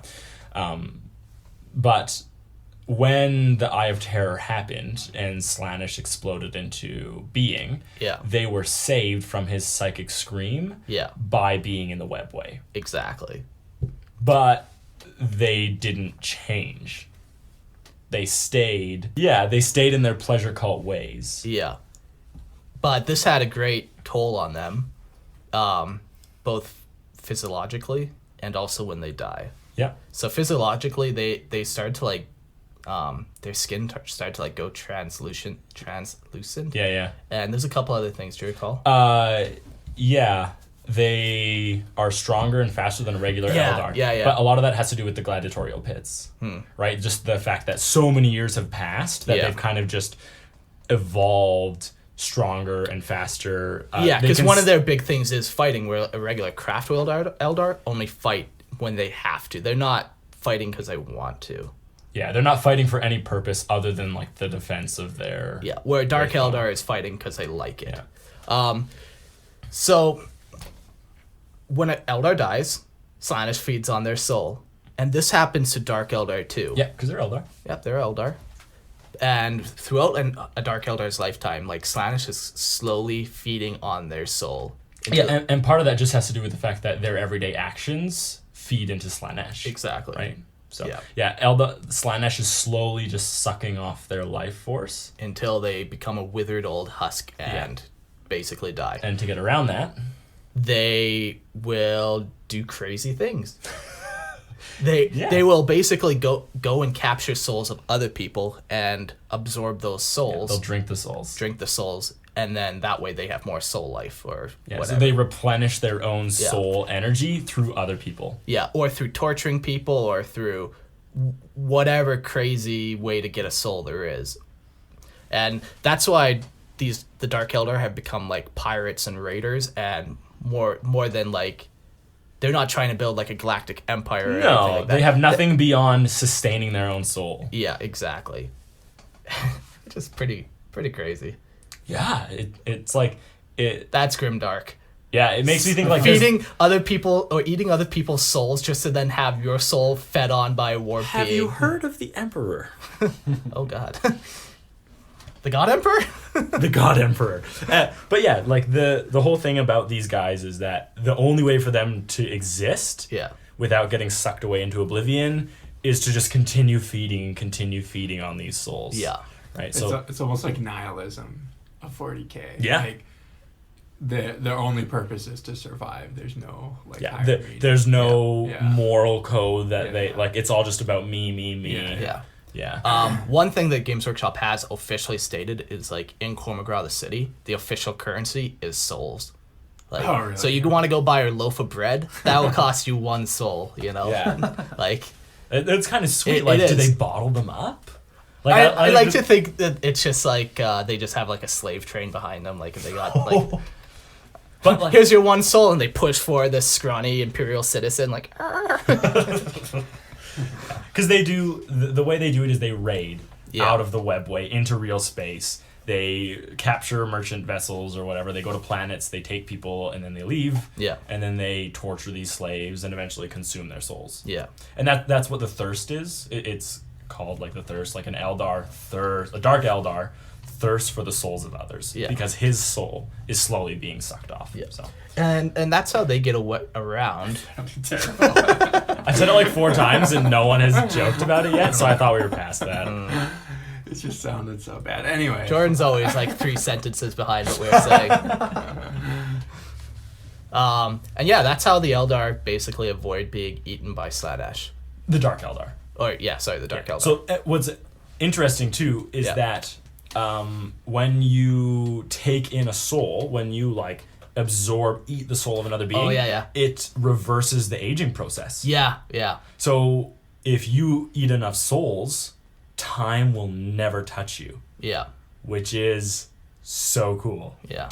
Right? They're immortal because they're like, it's literally, there's that movie where people traded time, right? Time was the currency. Oh, I remember that, yeah. That's what I think of when I see this. Like, I guess really when it comes down to it, like, yeah, I'll give you the soul, which gives you approximately which will give you this many one years. more year. Yeah. Right? Like, that's so cool. But I like to think of like, there's, say like a mob boss Yeah. in like the Dark Eldar, and he's sitting on his chair and he's all like, very old. Why? Bring me the souls. And then like his henchmen bring him like souls, and these like beings are like scattered around his chair, and all of a sudden he like goes and like slits all their throats and drinks their essence, and then as You like to think this, huh? in front of his, and then just in front of your eyes, he slowly just like changes to like this The vibrant wrinkles, disappear. Yeah. Like that's Yeah. sweet to me. It is pretty wild. Yeah, they'll live forever if they have enough souls to absorb, Yeah. which is nice. Real nice. Real nice, yeah. But an interesting thing about the Dark Eldar, another one would just be the fact that they are better than regular Eldar. Yeah. Stronger, faster. Oh, okay. I can't believe we didn't mention this. Oh. No Dark Eldar Psychers. Yeah, and I guess there's a pretty obvious reason. Can anyone guess why you wouldn't want an Eldar Psyker or Dark Eldar Psyker who taps into the You warp? can't use Google, Jordan. No thoughts? None? You don't want to attract the attention of Slanesh. If you're tapping into the warp, Yeah. you're gonna attract Slanesh, and then there goes- Especially as an Eldar. yeah. Right. Where as a dark elf, especially as Yes, a dark as a Eldar. dark Eldar. As an Eldar, they have spirit stones and wards and stuff, and more protection against that. Yeah. So they're But heavily yeah, psychic. as a But Dark Eldar, you already have that connection to Slanesh because he's Yeah. constantly sucking off your energy. Yeah. Right? Which I never knew about that until we talked yesterday. Oh, that he was constantly feeding? No, Yeah. no, that they didn't have any psychers. Okay, so psychers will exist. Yeah. But it is suppress it. They don't actively use their power. It's one of the only rules in Commorragh is that any kind of warp touching is absolutely forbidden. Yeah, and that's probably the only rule. Like, Yeah. you can do anything else you want. Yeah. Just don't risk the rest of us You by wanna drinking you Slanesh. just flay someone alive and rip all their skin off in the middle of the street? Sure, no problem. I get it. You're just living. You want to grow a flower garden? Yeah. You're just living. Yeah, just living. But you want to touch the warp? We'll kill you. Yeah, not allowed. Yeah. Which is kind of cool. Yeah. But they don't need the warp though, because Any other thoughts on the Craftworld, yeah. Exodites, Dark Eldar? What about the Farseers? We're talking about how Sure. you can be lost on a path. Yeah. So one of the paths is that you can be the path of the seer, Yeah. or the witch path, and then they can be Farseers. Yeah. That's a lost. If you lose your way down the path of the seer, you become a Farseer. Which is a little bit, it's hard to understand when you're talking about Because lost they're on still the accepted. path. That just means like you've given yourself so much to the path. Yeah. Which could be a negative, but in this case can be. It's a has some necessity, positives. really. Yeah. And what does a Farseer do? So then they tap in to the infinity circuit, the bone Yeah. stuff. Yeah. And but then they can look into the future and they see possibilities. They see ways that the Eldar could go, and then they use that to direct their craft world, their people, whatever, so that they know the right way to go and not the wrong way to go. Yeah. Now, here's the question. Do you think they're actually tapping into the future, or do you think they're almost looking at the past? So they go into the infinity circuit, and they have 10,000 billion years of Eldar's lives at their disposal, so they can see possible outcomes. Like, oh, Jimmy here Sure. did this. Yeah, I think that looking into the real future is very vague. Like, Yeah. the Emperor would do that actually quite frequently. Yeah. Is he would look into the future and he would try and find out what's the best one. The Age of Strife and the Horus Heresy really limited his ability to do that with warp storms. Yeah. But I more think that when an Eldar is looking into the Farseer is looking into the future, they're drawing on the culmination of millions of years of knowledge. And they're not drawing- only knowledge, but psychic energy. And psychic energy, Sure. and they're drawing conclusions based on it. Sure. So they're making like projections about like based on the information, Yeah. it would probably, this seems more dangerous. This seems like it would be a bad path to take. But Yeah. this seems like there's a better probability of success Right, yeah. in this direction. It's just that not how many people can actually go into the Infinity Circuit and retain their identity. Sure, right? but these are the most powerful That's what I'm saying. psychers for the Eldar. Yeah, like not anyone can do this. Right. Like you couldn't. And just, they give themselves to it as Yeah. well.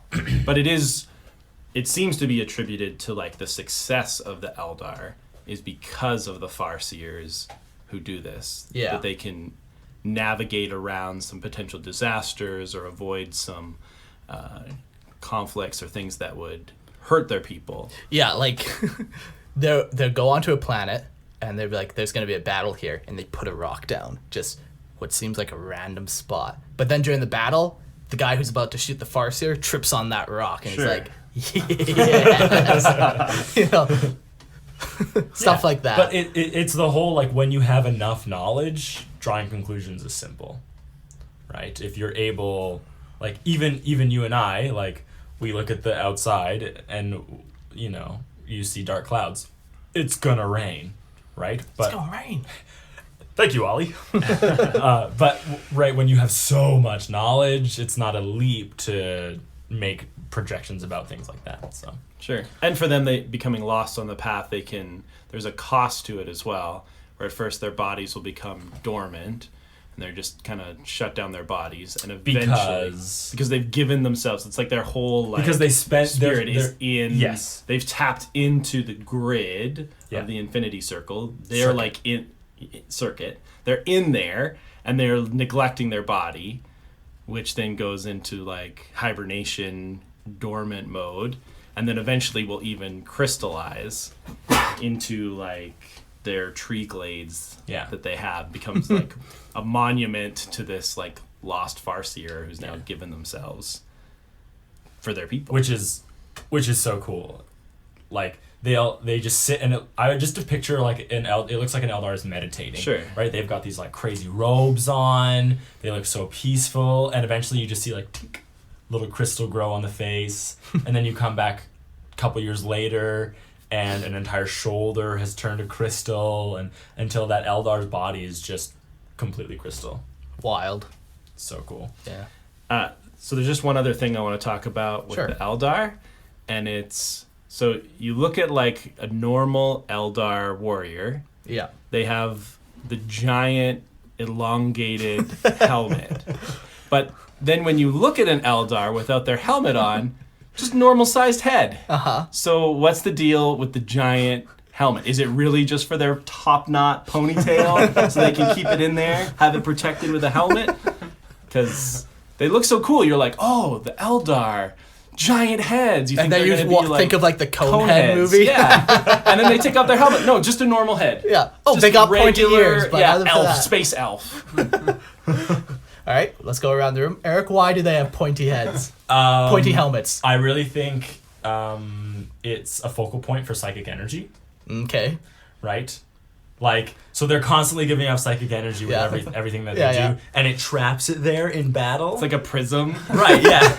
And then when they're ready to do something, it just like, just a little like ball of energy appears above them, and then that's the whole reason. That's why. Okay, Jordan, why? Oh, it's definitely just a style choice. Oh, okay. Some people wear baggy pants, some Yeah, people yeah, wear pointy yeah. hats. Peter? I have no idea. That's Oh, why I'm that's asking- you- oh, that's that's why I've come to the experts. Ah. So the official reason why they have pointy helmets is because they have massive egos. So they trap or they need space for their massive egos, Yeah. and it's in their helmet. I just think it's when they're standing in a crowd of regular Eldar, Yeah. they need to stand out. So like someone's like, I'm on the path of the warrior. Ah. Now, here's the other thought, too. Are they like Space Marines, where it's like the bigger shoulder pads you have, the more important you are? The bigger helmet you have, the more important you are? They see the Pope and they're like, oh, that's a nice hat. That's a 20-foot tall hat. That's pretty good. How does he even get through doors? Yeah. Anything else we wanted to chat about the Eldar? No. I just want to say I think the Harlequins are so cool. I know you guys talked about them in the fall of the Eldar. But they do seem like the coolest. What's of the Eldar. your favorite part about them? Like, what catches your eye? I like that they're telling like the history of their people. So they're Yeah. like, and they will tell it to other races as well. Like they'll go out and Yeah, that act is and kind of- perform. They'll do yeah. their dance Kind because of it's neat. so important to them that everybody know like of what happened with Slaanesh and the danger that's there.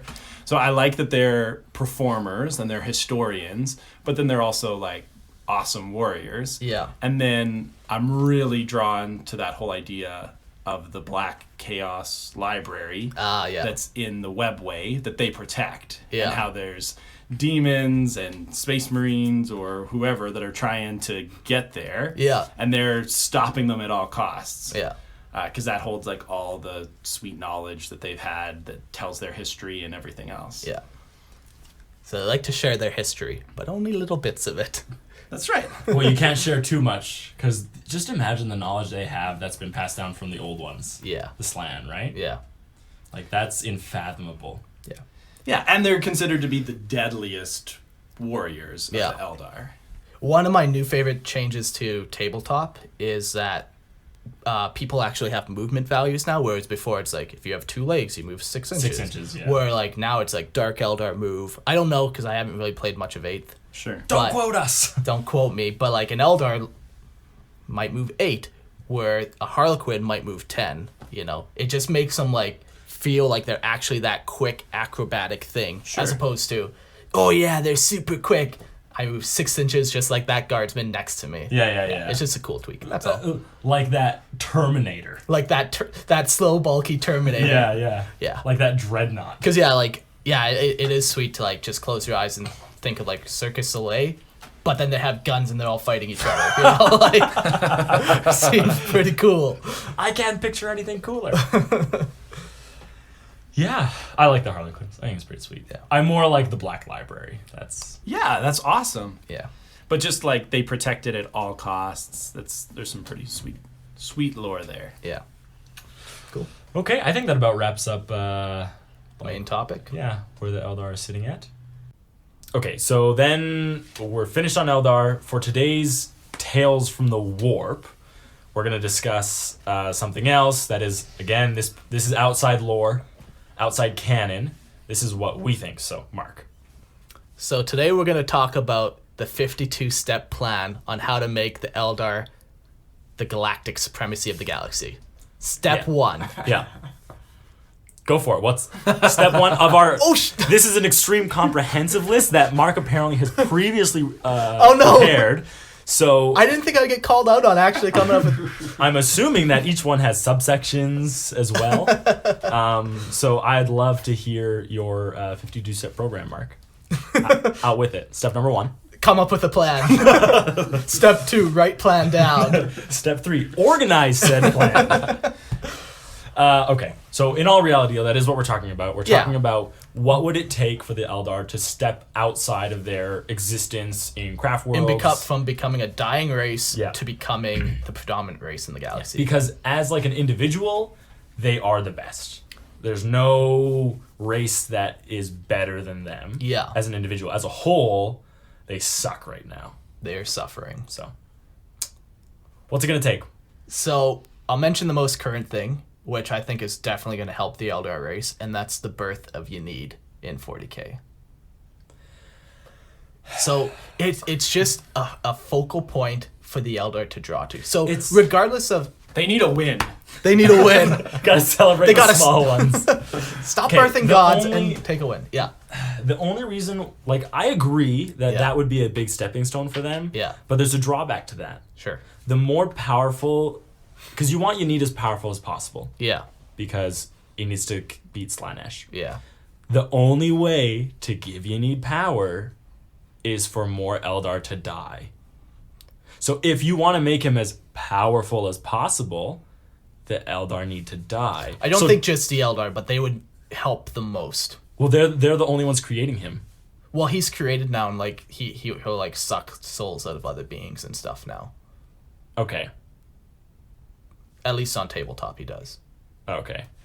Yeah, like from what I was like, he's not created. He has an avatar. Yeah, And the yeah. avatar is even lost or whatever, Yeah. in Kane or whatever. So But all I'm saying is that the more powerful, like if they wanted to make him more powerful, Eldar need to die. Yeah. And if all the Eldar die to make him as powerful as possible, where are they now? Okay, so back to step 1. Yeah. Step 1, I think it is unify the Eldar. Yeah, and that was Bring the Exodites back into the fold. give them technology. Give them, get them off of their own worlds and say, look, you're part of this craft world now. And then combine the craft worlds into a unified front. Because right now, they have alliances with each other, but they're separate. Yeah.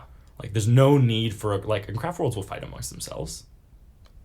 I think that'd be a very, very, very, very rare circumstance that they would actually come to blows with each other.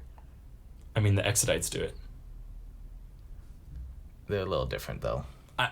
Those are more like minor skirmishes, though. Yeah, aren't they? People still die. Well, sure, but it's 40K. People die doing anything. But I'm more they need a leader. Yeah, they need some sort of unified front. Yeah, that's always going to be step number 1. Yeah. Division breeds chaos and disunity, and so as soon as you have differing goals between the Eldar, you're not going for the same thing, it'll never work because there's less power. So how long have the Exodites been doing their own thing, though? 12,000 years? Yeah. So, how easy is it going to be to take a people that have been hanging out on planets for 12,000 years and be like, Hey, we're going to take your dinosaurs away. yeah, come live in space with us, Maybe not Is it easy. because that seems like that's going to be a really... Is that a necessary step, I guess? Yes. When you're talking about unification, does it have to be we're all on the same team here, go Team Eldar? Or is it no, we're all living in closer proximity? You need everyone contributing to the same infinity circuit. Why just to that? Just so For that, Ynnead. Yeah. But so to me, Ynnead is more of a focus point. So Ynnead's whole purpose is to destroy Slaanesh, right? Yeah. That's not gonna make him a galactic player. That's not gonna give him galactic supremacy if they destroy Slaanesh. Yeah, but Ynnead won't cease to exist when Slaanesh is gone. I know, but also just for the commonality. yeah, Really. Well, and that to me is the bigger part. One of the only reasons why the Imperium did so well is because the Emperor forced them to work together. Yeah. You have another example, orcs. When all of a sudden the beast Sure. comes and forces them to work together, they go on a wog that will decimate the galaxy. Yeah. Right? It's Yeah. all about... When the Necron were fighting the old ones, they were having their civil wars and they banded together to fight the old ones. Yeah. Honestly, Yeah. you yeah. gotta so have the is, unity. That is step 1. The Yeah. moral of 40K.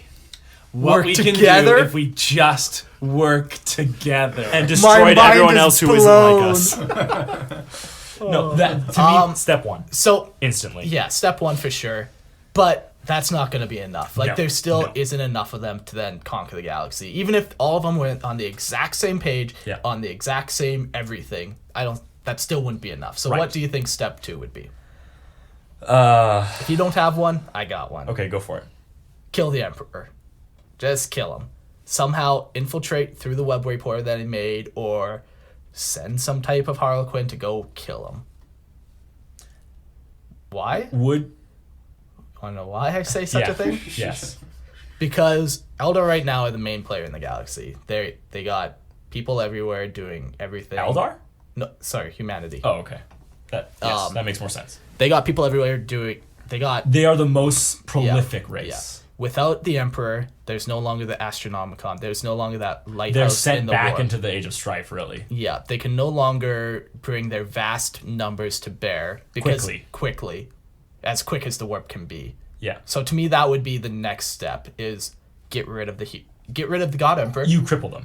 Yeah, and then then you kind of just leave it as that. Then you try to avoid humanity as much You as outlive possible. Yeah, you can literally do that, or you kind of take more of the Dark Eldar tactic where you're just raiding places and the Imperium can't even respond to it. Yeah. That doesn't remove the threat, though, of the Tyranids No. and the Necron.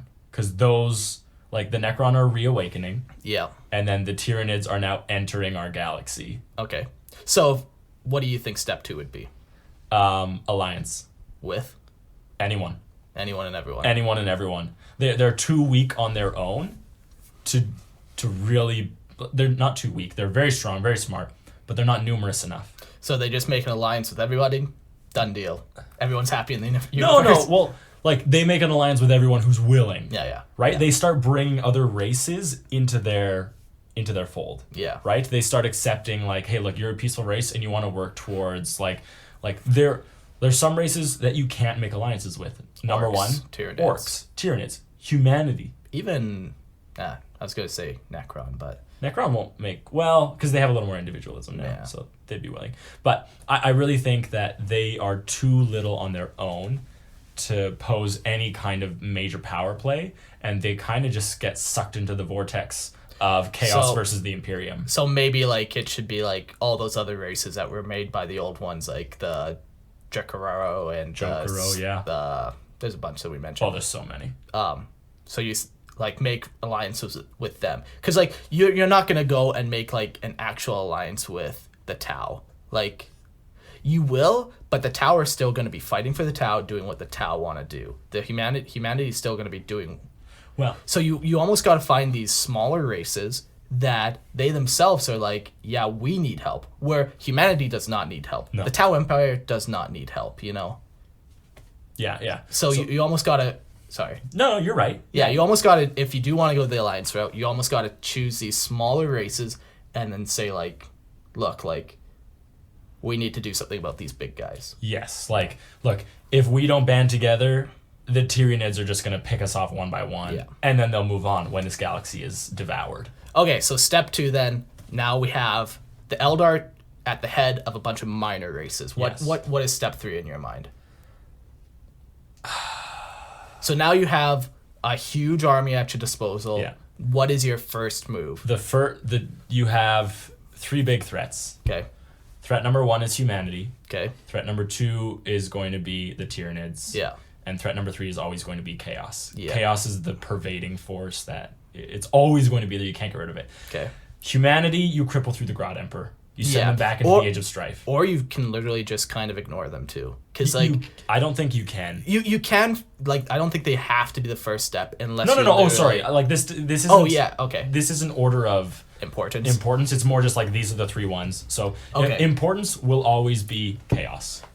For the Eldar, because they're so psychically attuned. Yeah. So how do you deal with chaos? The only way I can think of is warding the galaxy. You finish what the Satan started, which would kill the Eldar. Because if a race built on psychic ability, all of a sudden you ward the galaxy and you no longer have a connection to the warp, that would wreck them. That would not be good. Right? They no longer have webway access. So I don't have a solid step for them to defeat chaos other than they devote themselves to the path completely. They practice what they preach. They get everyone in on it. But even that's not. It's not going to be enough. Yeah. But it'll reduce it. Okay. Right? Like it's just like climate change. You get all the cars off the road. It's not enough to reverse it. You slow it down. Sure. Tyranids. Okay. There's no good answer other than that, other than waiting for the hive mind to show up and destroy it. Okay. Now, do you think that they could come up with a way to harness the Tyranids? Because so the Tyranids' big thing is like they devour planets, right? Biomass. Yeah. Eldar don't really need it.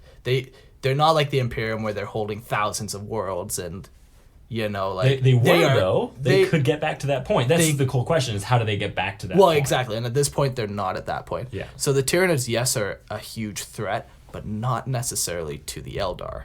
At this moment. At this current stage. After step 2, when they've made these alliances with all these smaller races, you better believe the Tyranids are a threat to those races. That's and true. You have to protect your interests. Okay.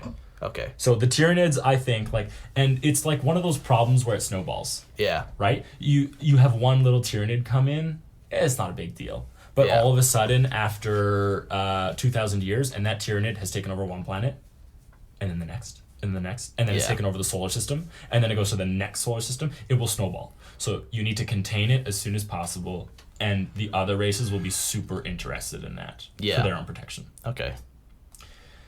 So they need a way to stop the Tyranids. Yes. And that's... But I can't. I can't think of one. Kill the Emperor. because the Tyranids are apparently attracted to the The Emperor's Astronomicon. light, the Astronomicon. Okay. Maybe they'll just No, after there's that too they much might to just feed on. There's too much to feed on. It might be. You never know though. They might just be like a fly though, where like that you turn out the light. The hive mind is too smart for that. You would think, but you don't know. It might just fly off to the next galaxy. For the next psychic beacon, that's Yeah. yeah. Those would be the 3 biggest threats, I think. But if you can limit what you're devoting to chaos, you cripple humanity to the point of where they're sent back into a pre-Astronomicon warp capability, and then you cage the Tyranids, or you reduce them so much that, they're kind of... So what about this? Yeah. So to deal with the Tyranids, you take orcs, right? Oh, boy. You literally surround like the entire galaxy in a ring of orcs, which sounds bad. There's enough of them. There's enough of them.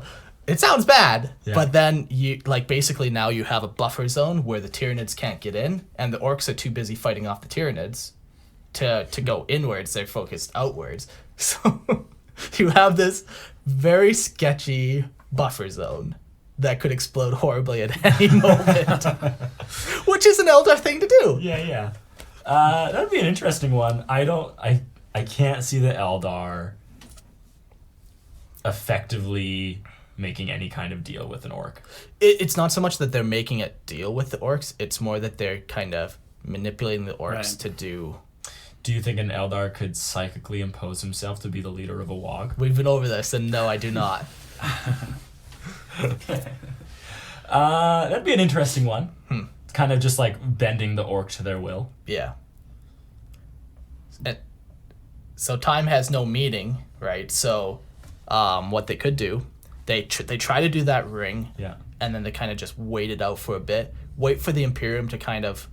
Like, you fight with the Imperium almost to try to fight off the orcs, like, from the inner rings of the planets. Okay. Just so then they're on the outside. Yeah. And then you kind of wait and you help, or you do these kind of little backroom deals with all the other races to try to accomplish that. Once you have that, we're going to go with that, because that seems like a good thing to do. So that's step 3 Yeah. and 4, I guess.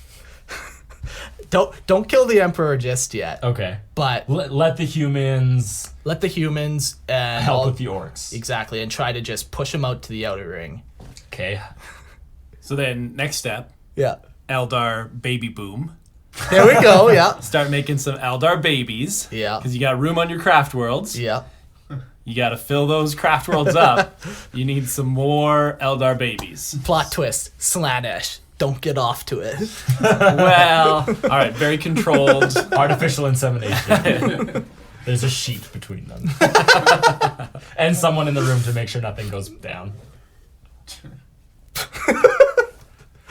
Look, I'm just trying to protect the Eldar race. Hello, I'm gonna be here today to make sure that things don't get too crazy. Just No pleasure. remember that I'm here at all times. Watching. Always watching. Yeah.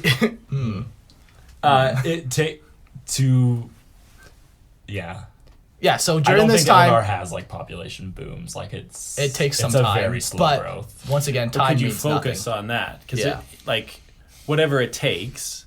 Like if your issue is there's not a lot of us, Yeah. there's a lot of everybody else. Yeah. What steps could you take to increase your population? Because Yeah. it's not something. If they could make it work, it's only to their benefit. And Yeah. if they could buy themselves time that they need, So they hide out in the webway, and they do this crazy population boom. Right. And then the only times they go out is to help these minor Xenos races that they've made alliances with. or just send like one craft world in at a time and be like, make a bunch of babies, like we'll keep doing our thing. But any steps you could take to increase the number of Eldar that you have There has to is be, going to help you. but it has to be Yeah. a sustainable growth, Right.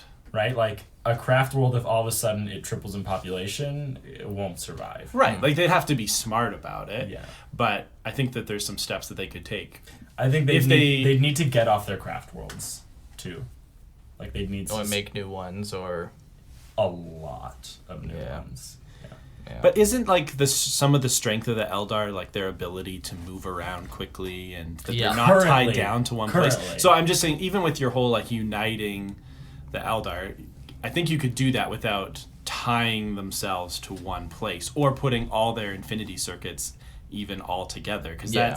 that seems like a bad idea. Yeah, a liability. If it gets destroyed, for sure. Yeah, that would be 'Cause bad. then it's game but over. think of like it's the double-edged sword, right?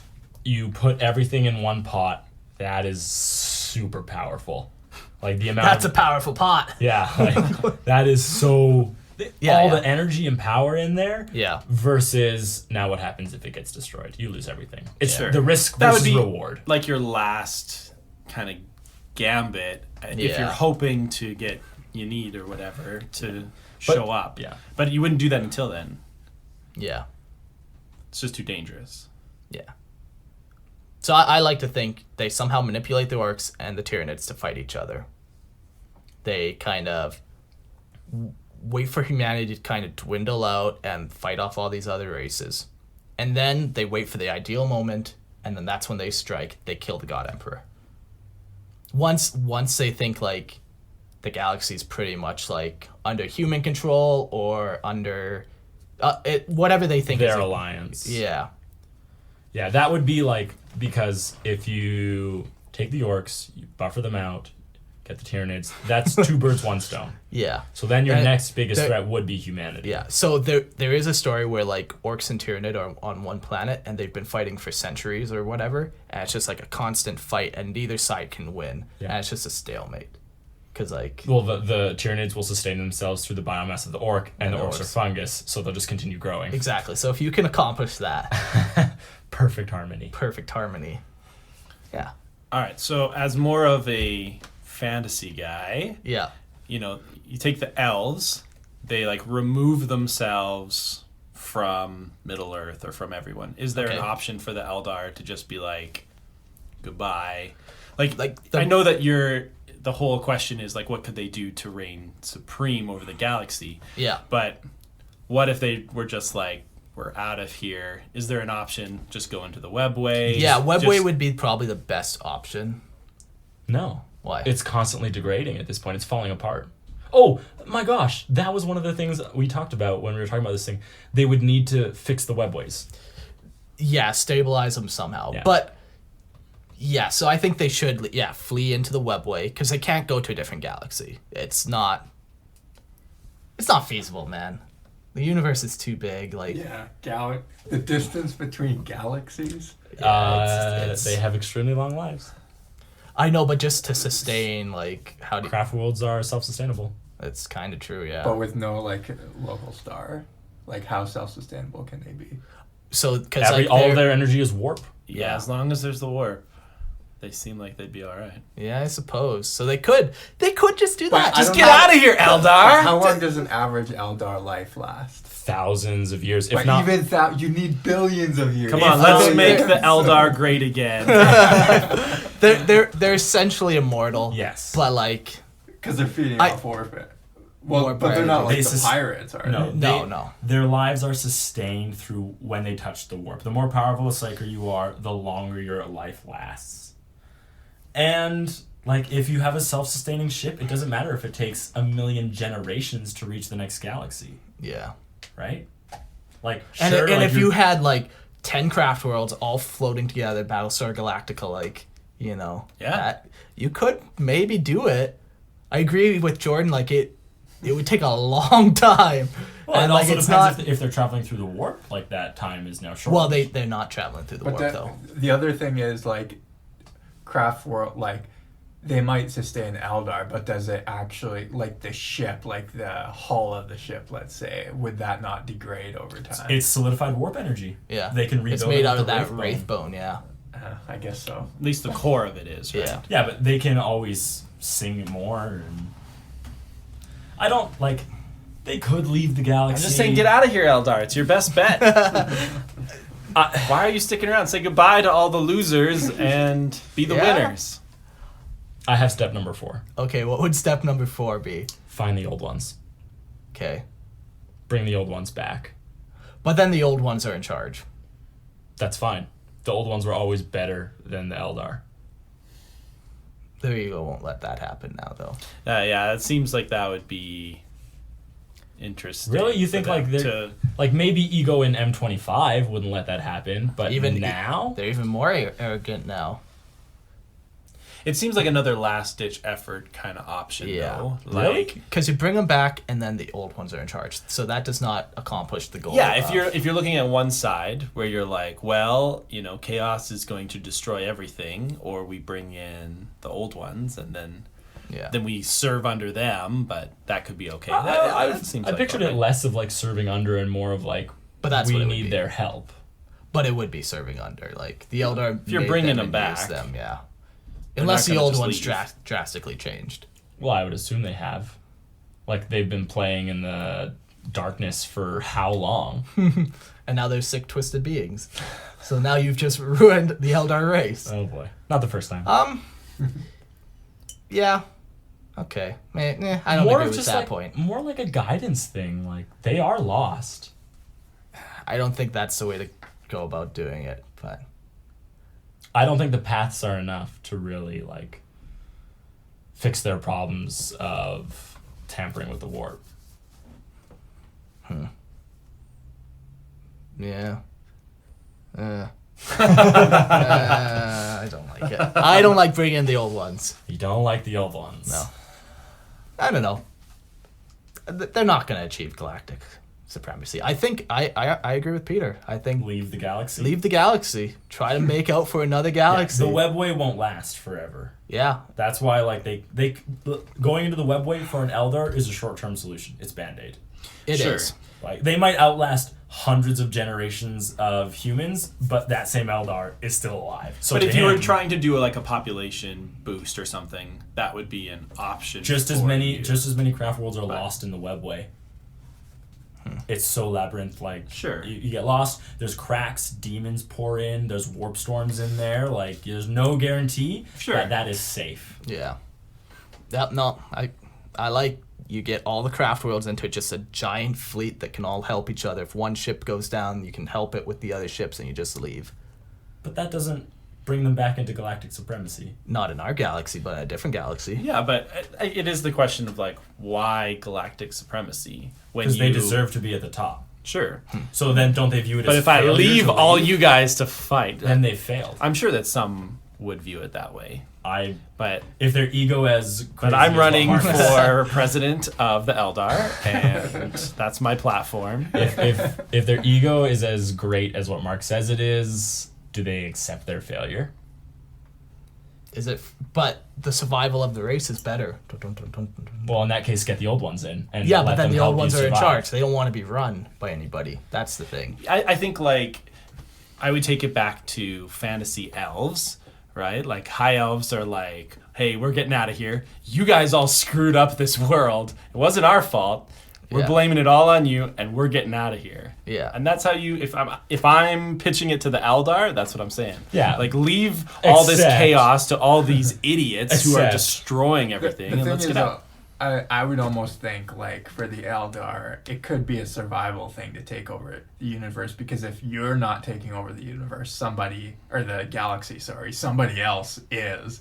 And if they become too powerful, then they could wipe you out at the drop of a hat, right? Yeah. So you're sort of incentivized to expand your galaxy. Unless they leave. But Unless they all leave. of the Unless- Eldar that survived the fall of the Eldar are all the ones who cut and run early. They saw a problem, right? Dark the main Eldar. ones. Yeah, yeah, No, yeah. no, They- yeah, they've exactly. done it Not the before. Dark Eldar. I'm talking about the Eldar.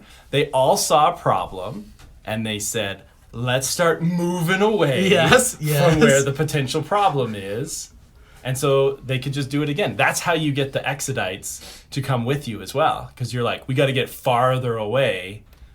I don't know. I could sell it to the Eldar is all I'm saying. Yeah. Well, you got my vote for sure. I want a solution where they Kill the Emperor. And get Leave. out. And leave. Cut and run. I like that. That's my plan.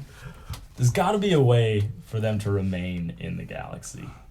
Unfortunately, the biggest thing for me is the Tyranids and the Orcs.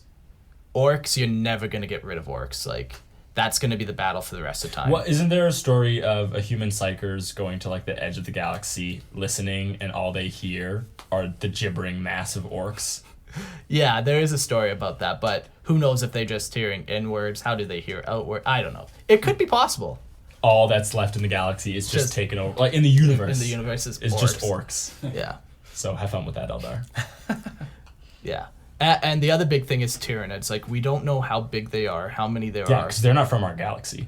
So, you got... How did they get to our galaxy? Ships. Nobody knows. Yeah. Yeah. And, like... They've just shown up. Yeah. And to them, like, they can literally, like, just...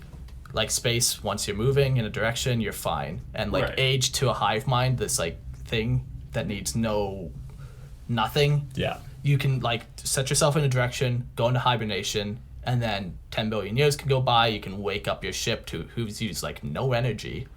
And then, yeah. And now you have a ripe galaxy. Yeah. You absorb it, and then you do the same thing. Move on. Yeah. So they could have potentially, I know this isn't a Tyranid episode, but they could have potentially done this before. Oh, in you other assume galaxies. they have. Yeah. Because, And- especially because of the way Tyranid evolution works. Yeah. Is that every time a Tyranid dies, Yeah. it learns, the hive mind learns how it died and how do we make it better. Yeah. And when they came to the galaxy, it's not like they're like, hi, let's be friends. They've straight on attacked it. Yeah. Yeah. There's there's nothing other than They were feeding. aggressive Yeah. right away. Yeah. I hate the stories where it's like, well, what if the Tyranids are fleeing from something? I hate it when people say that. That's the other big thing. It doesn't make any sense. Tyranid apologists. Yeah, it's brutal. It's like, no, they are not fleeing from No, stuff. they They are are- feasting on galaxies. yeah. So, yeah. I don't see the Eldar ever really coming back to reign supreme. No, unfortunately not. Not In a story built by humans with humans as the main characters. It's going to be awfully tough for the Eldar to commandeer that. you. Yeah. But You really just. You need a like I could foresee a race becoming galactic. Supremacy. Supreme, yeah. Galactically supreme. If their connection to the warp wasn't everything that the race is built on, Yeah. right? Like the Tau have a good chance at this, because Yeah. everything they do, like doesn't have a super strong reflection in the warp, Yeah. right? So you eliminate Eldar stop feeding the warp, right? So I know this, yeah, but Tau, like I can't see the Eldar doing what needs to be done. And then you always run into the problem, what about the warp? Yeah. What about Yeah, even if chaos? they rid the galaxy, there's still the warp. Yeah. There's And still demons pouring in. Yeah. That's why they just need to leave. It doesn't fix the problem of the warp, but No, it, They don't have to might. fix all of the universe's problems. They just got to look out for number one, Eldar. Yeah. Leave the Milky Way, man. Yeah. Get out. Yeah. but I do think that number one is always going to be unification of the Eldar. They need a common goal. Which is to get to a different galaxy. Exactly.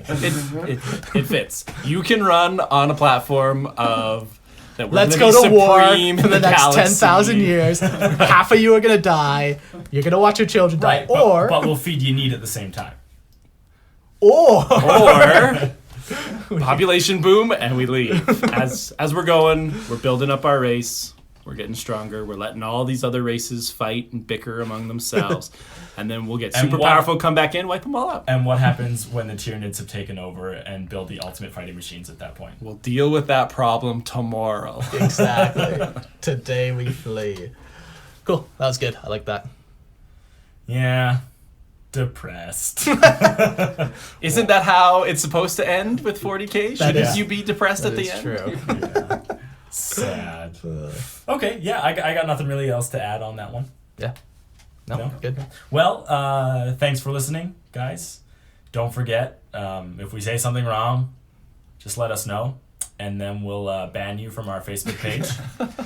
The worst block you on comment. Twitter. The worst comment we got was one guy's like talking about episode 1, and he's like, "Oh, for episode 1, there's a lot of I don't know." And episode 1 was talking about the warp. It's like, yeah, you can't describe the warp. Like, You heretic! the second you think you know what the warp is all about, like It's the warp. it's a warp. It's gonna change. So Yeah. And then like we asked him like, what specifically did you find? I don't know, like that you had an answer for. Yeah. No response. Nothing. It's But okay though. it's fine. I'm not bitter. No. But we love you. Keep listening. Please subscribe. Yeah. No, screw you. We don't But need yeah, that kind so- of negativity in our life. So we're happy to respond to stuff and like We know- learn and grow. yeah, but we know we don't know everything. yeah, exactly. But we do. The whole point of this is the discussion. Exactly. Discuss with us. Yeah. You know what? Worst comes to worst, we'll just Skype you in, and you can be on an episode, and you can teach us something. Yeah, that'd be sweet. I think stuff like that is cool. Yeah. So And on having people in, thanks Peter for coming, joining us. yeah. Hey, no problem. Also, you can connect with us at our Twitter, Lorehammer40K. Facebook is just Lorehammer, and then our email address is lorehammerpodcast@gmail.com. Leave us your questions or comments. Also, subscribe to us on iTunes. Yes. And leave us reviews. Leave us And reviews. stars, yeah. Yeah. Yeah, even If you like the show. Yeah. Well, No. Just leave us reviews. Just as long as you have a reason No, for not what bad you're doing. reviews. Only good reviews. Oh, okay. Yeah. So lie. You want If you have you to, want our yes. listeners to lie. Yes. Wait. No. Yes. No. Yes. No. Yes. Yeah. Leave us a review on iTunes. We really appreciate feedback. Really, we've already had a couple like technical ones that we're trying to fix and work on. So Yeah. we won't just ignore you. None of us have lives, so Yeah. we'll become your friends. Anyways, thanks for listening, and we'll see you on our next episode. See you later. Peace. Goodbye.